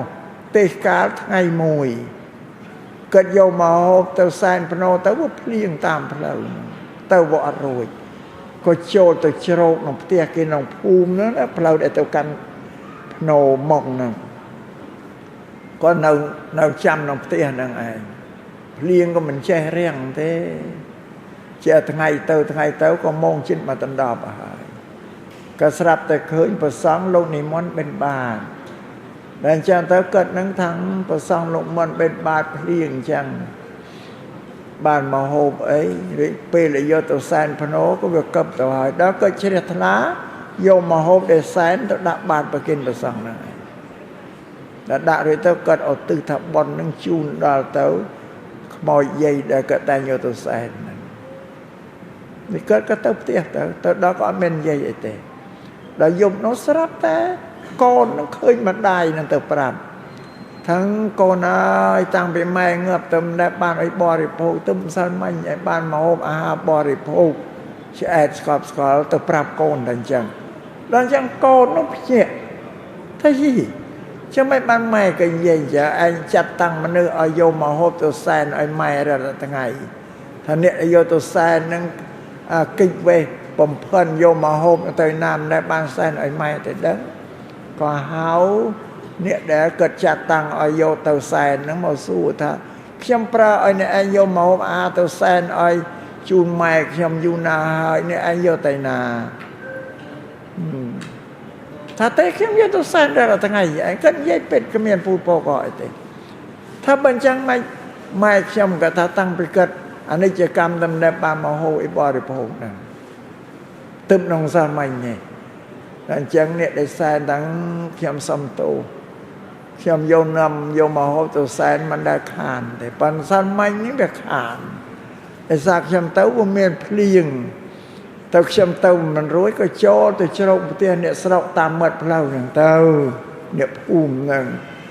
ដល់នេះស្រាប់ឃើញប្រសង់លោកនិមន្តមកបិណ្ឌបាតទៅថ្ងៃមកមកជិតមកដណ្ដប់ទៅហើយក៏នឹកឃើញយកមកហូបអាហារទៅដាក់បាតប្រគេនលោកទៅអីក៏ទិកសលជូនទៅខ្មោចយាយហ្នឹងប្រាប់ថាអញ្ចឹងបានអញ្ចឹងកូននឹកទៅយីបើអញ្ចឹងម៉ែក៏បានបរិភោគដោយសារអ្នកដែលនាំមកហូបទៅសែននោះប្រគេនទៅព្រះសង្ឃបានបរិភោគសម័យម៉ែនឹងមកប្រាប់ហ្នឹងពីមុនមិញអត់អញ្ចឹងទៅកូននោះក៏កើតជ្រះថ្លានឹងពុទ្ធសាសនាហ្នឹងតាំងពីថ្ងៃហ្នឹងឯងជ្រះថ្លាធ្វើបុណ្យធ្វើទានធ្វើកុសលក្នុងពុទ្ធសាសនាហ្នឹងនឹងរឿងក្នុងពុទ្ធសាសនានឹងដូចជាពិធីកាន់បិណ្ឌនឹងជាដើមឬពិធីបុណ្យកាន់បិណ្ឌនេះជាបុណ្យកតញ្ញូមនុស្សដែលមានជីវិតរស់នៅទាំងអស់គេដឹងគុណដល់បុព្វការីជនរបស់គេដែលបានធ្វើអំពើល្អការងារល្អមកលើគេនឹងកាលដែលគាត់នៅរស់គេសងគុណតបគុណគាត់ហើយក្នុងនាមជាមនុស្សដូចគ្នាហ្នឹងដល់គាត់បាត់បង់ជីវិតទៅហើយនៅតែគេមិនភ្លេចគុណទេនៅតែនឹកយ៉ាងឯងព្រោះក្នុងសង្ឃៈធម៌5យ៉ាងរបស់កូនដែលព្រះសម្មាសម្ពុទ្ធសម្ដែងឲ្យកូនសង្គ្រោះម៉ែឪនោះមាន5ទី1ឲ្យកូននឹងចិញ្ចឹមម៉ែឪគាត់ចាស់ជរាហើយទី2ឲ្យកូននឹងជួយធ្វើកិច្ចការងារដែលមេដាបេដាលោកចង់បានអីហ្នឹងក៏នាំគ្នាប្រាប់បងប្អូនទៅជួយធ្វើនៅបំណងរបស់មេដាបេដាលោកចង់បានឲ្យសម្រេចទី3ហ្នឹងឲ្យថែរក្សាពូជពង្សវង្សត្រកូលរបស់គាត់កុំឲ្យធ្លាក់ចោលពូជពង្សវង្សត្រកូលរបស់គាត់ជាត្រកូលសពបរោះជាអ្នកមានសិលមានទានមានភាវនាជ្រះថ្លានឹងកុសលលះបង់អំពើបាបដោយកាយវិចារចិត្តអានេះដល់កូនចៅត្រូវក៏បីថែរក្សាលំអានមេគាផ្លូវរបស់ត្រកូលគឺមេដាបេដានឹងកុំឲ្យបោះបង់ចោលទី4សង្គ្រោះដោយចាំពាក្យទូលមានព្រានបដៅដែលគាត់តែងទូលមានព្រានបដៅដល់យើងកុំឲ្យភ្លេងយើងអនុវត្តទៅតាមទៅហើយយកពាក្យទូលមានព្រានបដៅរបស់គាត់ទៅអប់រំកូនចៅយ៉ាងទៀតទី5ដល់គាត់លះលោកនេះទៅកាន់លោកខាងមុខឲ្យក៏បីធ្វើបន់ធ្វើកុសលឧទ្ទិសជូនទៅលោកឲ្យបានញឹកញាប់នេះសម្រាប់សង្ឃៈធម៌5យ៉ាងរបស់កូនទី1ចិញ្ចឹមតបគុណក៏លោកនៅរស់បើទំនុកម្រងគ្រឿងឧបភោគបរិភោគដល់គាត់ក្នុងវ័យចាស់ជរាហ្នឹងគាត់នៅរស់ដល់គាត់អនិច្ចកម្មហើយត្រូវឧស្សាហ៍ធ្វើបុណ្យកុសលជូនទៅគាត់ហ្នឹងជាពាក្យទូលមានព្រានបដៅរបស់ព្រះសម្មាសម្ពុទ្ធលោកបដៅមនុស្សរស់ដែលជាកូនជាចៅទាំងអស់គ្នាហ្នឹងមិនឲ្យបំភ្លេចគុណទេនឹងបានជាបុព្វការីជននឹងលោករៀបចំកម្មវិធីបុណ្យនេះគឺបុណ្យកតញ្ញូប៉ុន្តែលោកឲ្យឈ្មោះថាជាបុណ្យកាន់បិណ្ឌបុណ្យពូតបាយបិណ្ឌហ្នឹងអញ្ចឹងនឹងបានថាបើចេះតែយាទៅនោះនាំអ្នកទៅបោះបាយឲ្យប្រែតអត់បានស៊ីទេសប្តាហ៍ថ្ងៃគេសិក្សាពុទ្ធសាសនាគេយល់គេបំបត្តិគេជប់បោះជប់អីហើយព្រោះតែយល់របស់ទៅអត់បានស៊ីទេមិនបានទទួលទេអ្នកស្លាប់ណាហើយបោះទៅញោមញាតអីកន្លះខែបោះទៅមានប្រែតឯណាស៊ីនោះបាយនៅសល់ជុំវិញវិហារក៏វាប្អូនប្អូស្អុយពេញតាវត្តហ្នឹងឯងបាយចុះប្រែតអត់បានស៊ីបើប្រែតស៊ីវាអស់ទៅមានអីដល់ប្រែតមិនបានស៊ីក៏ស្អុយពេញតាវត្ត បានគេសិក្សាដឹងពីពុទ្ធសាសនាតើគេកាត់បន្ថយគេមិនបោះទៀតទេអញ្ចឹងតែបើសិនគេយកបាយបេននោះមកប្រគេនព្រះសង្ឃមិនត្រឹមត្រូវតែទៅបោះឲ្យប្រែតមិនទេនឹងបានពុទ្ធសាសនាពិធីសែនព្រេននេះពិធីបូជាយ៉ាញ់នេះហើយឲ្យដោយផ្ទាល់អីអត់ទទួលបានទេសម្រាប់អ្នកដែលលះលោកទៅហើយមានតែការធ្វើទានចំពោះអ្នកមានសិលហើយឧទ្ទិសឲ្យទៅតែការឧទ្ទិសឲ្យទៅទៀតធ្វើចំពោះអ្នកមានសិលក៏មិនប្រកាសជាអ្នកស្លាប់នឹងបានទទួលគ្រប់គ្នាអត់ទេណាញោមញាតិអត់បានទេតែញោមញាតិអត់ដឹងនៅតែមានជំនឿតែឲ្យតែឧទ្ទិសទៅឲ្យអ្នកដែលស្លាប់បានទទួលគ្រប់តែការឧទ្ទិសអាហ្នឹងក៏អត់ទេយល់មិនត្រឹមត្រូវអត់បានទទួលទេព្រះសម្មាសម្ពុទ្ធលោកសម្ដែងថាបើអ្នកស្លាប់ទៅកើតក្នុងភូមិដែលគួរទទួលបានបើទៅកើតក្នុងភូមិដែលមិនគួរទទួលបានគឺអត់ហើយអានេះក៏ប្រាប់ឲ្យដឹងមួយទៀតពីមុនថាបានគ្រប់ទៅលុបចេញមកលើពុទ្ធដីកាពុទ្ធសាសនាថាគួរបានដល់ក៏បានមកគួរមិនបានដល់ក៏អត់បានដល់ទៅអ្នកងាប់ទៅកើតប៉ះភូមិដែលទទួលបានអត់គឺងាប់ទៅកើតប៉ះភូមិដែលទទួលអត់បានអានេះសូមឲ្យញោមញាតិជ្រាបអញ្ចឹងពីលក្ខណៈនៃពុទ្ធសាសនានោះនឹងជាពាក្យទូលមានពិនបដៅរបស់ព្រះសម្មាសម្ពុទ្ធលោកឲ្យមនុស្សជួយសង្គ្រោះគ្នានឹងសង្គ្រោះតាំងពីនៅពីមនុស្សដូចគ្នារហូតដល់ទៅមកខាងស្លាប់ទៅនៅតែឲ្យសង្គ្រោះគ្នាទៀតឲ្យទិសផ្សព្វផ្សាយកុសលផលបុណ្យជួយពុទ្ធសាសនាមានតែប៉ុណ្្នឹងឯងឲ្យមនុស្សចេះជួយសង្គ្រោះគ្នាទៅវិញទៅមកក្នុងសង្គមរបស់មនុស្សហ្នឹងអត់មានតិតងអីខុសពីនោះទេរួចពិធីកាន់បិណ្ឌនេះក៏មានប្រយោជន៍មួយទៀតសម្រាប់ពួកមនុស្សពួកមនុស្សសាច់ញាតិទៅវងពងសាលហេតុទាំងអស់ដែលបែកគ្នាទៅនៅតាមខេត្តតាមស្រុកឯរៀងខ្លួនទៅមិនបានដែលងាយមកជួបគ្នាទេកាលណាបើដល់ពិធីបុណ្យកាន់បិណ្ឌហើយតែម្នាក់ដែលឃ្លានអំពីស្រុកទីទៅតែធ្វើដំណើរមកកាន់មាតុភូមិជាតិទៅភូមិរបស់ប៉ុនខ្លួនទៅវិញមកប្រពៃពិធីកាន់បិណ្ឌជុំបិណ្ឌហ្នឹងឧទាហរណ៍ដូចជាអតីតសិស្សក្មេងវត្តនៅណាហើយខ្លះនៅភ្នំពេញខ្លះនៅស្ទឹងត្រែងខ្លះនៅវិណាប៉ោយប៉ែតឲ្យគ្រប់តែខេត្តគ្រប់តែកន្លែងឯងដល់ពេលនេះដូចទៅអូសអ្នកនោះឲ្យមកជុំដែរមកប្រជុំដែរដូចជាប្រជុំបាយដុំនឹងដែរគេថាបានមកជួបមុខជួបមាត់គ្នាស្គាល់គ្នាសួរសក់ទុករវាងគ្នានឹងគ្នាហ្នឹងអាហ្នឹងវាជាផលប្រយោជន៍មួយនៃពិធីបុណ្យ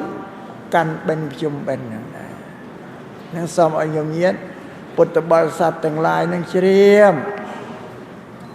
ឥឡូវនិយាយពីពុទ្ធសាសនានេះលោកបញ្រៀនមនោសំបីតរោទ្រព្យសម្បត្តិបានមកឲ្យលោកបញ្រៀនឲ្យបែងចែកទ្រព្យសម្បត្តិទៀតមិនឲ្យយើងប្រើប្រាស់ទៅពវរបត្តរបាយរាយមាយទៅគ្មានកំណត់គ្មានដឹងថាគួរជាចាយប្រើប្រាស់យ៉ាងណាទេលោកបញ្រៀនថាបរោទ្រព្យសម្បត្តិមកឲ្យបែងជា4ចំណែកបែងចែក4ភាគចំណែកភាគទី1ចិញ្ចឹមជីវិតយើងប្តីប្រពន្ធអ្នករកទ្រព្យហ្នឹងហើយទី1ហើយភាគទី2ចិញ្ចឹមម៉ែ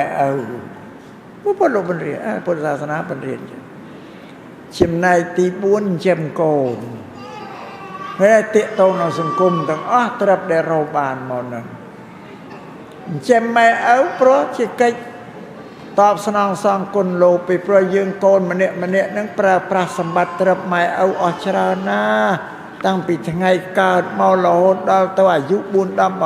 20ឆ្នាំត្រឹមមានគូសកលម្នាក់ប្រើប្រាស់ទ្រព្យសម្បត្តិកើតអស់ប្រមាណយើងអង្គុយគិតមើលទៅដឹងហើយពោកាត់ទំនុកបំរុងគាត់ផ្គំយើងសពបែបសពយ៉ាងបានពុទ្ធបញ្រៀនឲ្យយើងចិញ្ចឹមគាត់វិញវាចំណែកទី3ហ្នឹងចិញ្ចឹមកូនព្រោះពុទ្ធលោកប្រាប់ថាកូនឈឺច្រត់សម្រាប់ខ្លួនយើងដែលវិចាស់ចេរិយាក្រឹមគ្រាទៅមានកូនដែលជួយថែរក្សា បីបាច់សុខភាពយើងជាមនុស្សចាស់ជារាយើងធ្វើអីកើតអានេះលោកទុកដោយឈើច្រត់ឯងហើយយើងនិយាយមើលមកលោកបញ្រៀនយើងសពគ្រប់ក្នុងជីវិតជាមនុស្សហ្នឹងអាហ្នឹងចំណែកទី3ហើយចំណែកទី4ឲ្យកប់ទុកពាក្យថាកប់ទុកនេះมันមិនអន្តរាយបាត់បង់ទៅណាទេដូចញោមញាតមានប្រាក់យកទៅដាក់ក្នុងធនាគារជាតិវាคล้ายវាចេញពីផ្ទះពីញោមតែមិនប៉ុន្តែវានៅក្នុងធនាគារជាតិរបស់ញោមតែតែហ្នឹងឯងយ៉ាងណាមិញញោមញាតដែលចំណែកទី4ដែលប្រពន្ធលោកឲ្យកប់ទុកគឺបរិច្ចាគត្រឹមហ្នឹងធ្វើបុណ្យធ្វើកុសលបានន័យថាកសាងជាតិកសាងសាសនាឬជួយសង្គ្រោះដល់ជីវិតរបស់មនុស្សដូចគ្នាដែលគ្នាខ្វះខាតនោះឬក៏មួយយ៉ាងទៀតលោកអ្នកមានសម្បត្តិត្រឹមធំលោកចង់ធ្វើប្រយោជន៍លោកទៅសង់ជាសាលារៀនជាមន្ទីរពេទ្យជាផ្លូវថ្នល់ជាស្ពានជាវត្តអារាមអីទៅដើម្បីប្រយោជន៍ដល់មនុស្សទាំងឡាយនឹងបានប្រើប្រាស់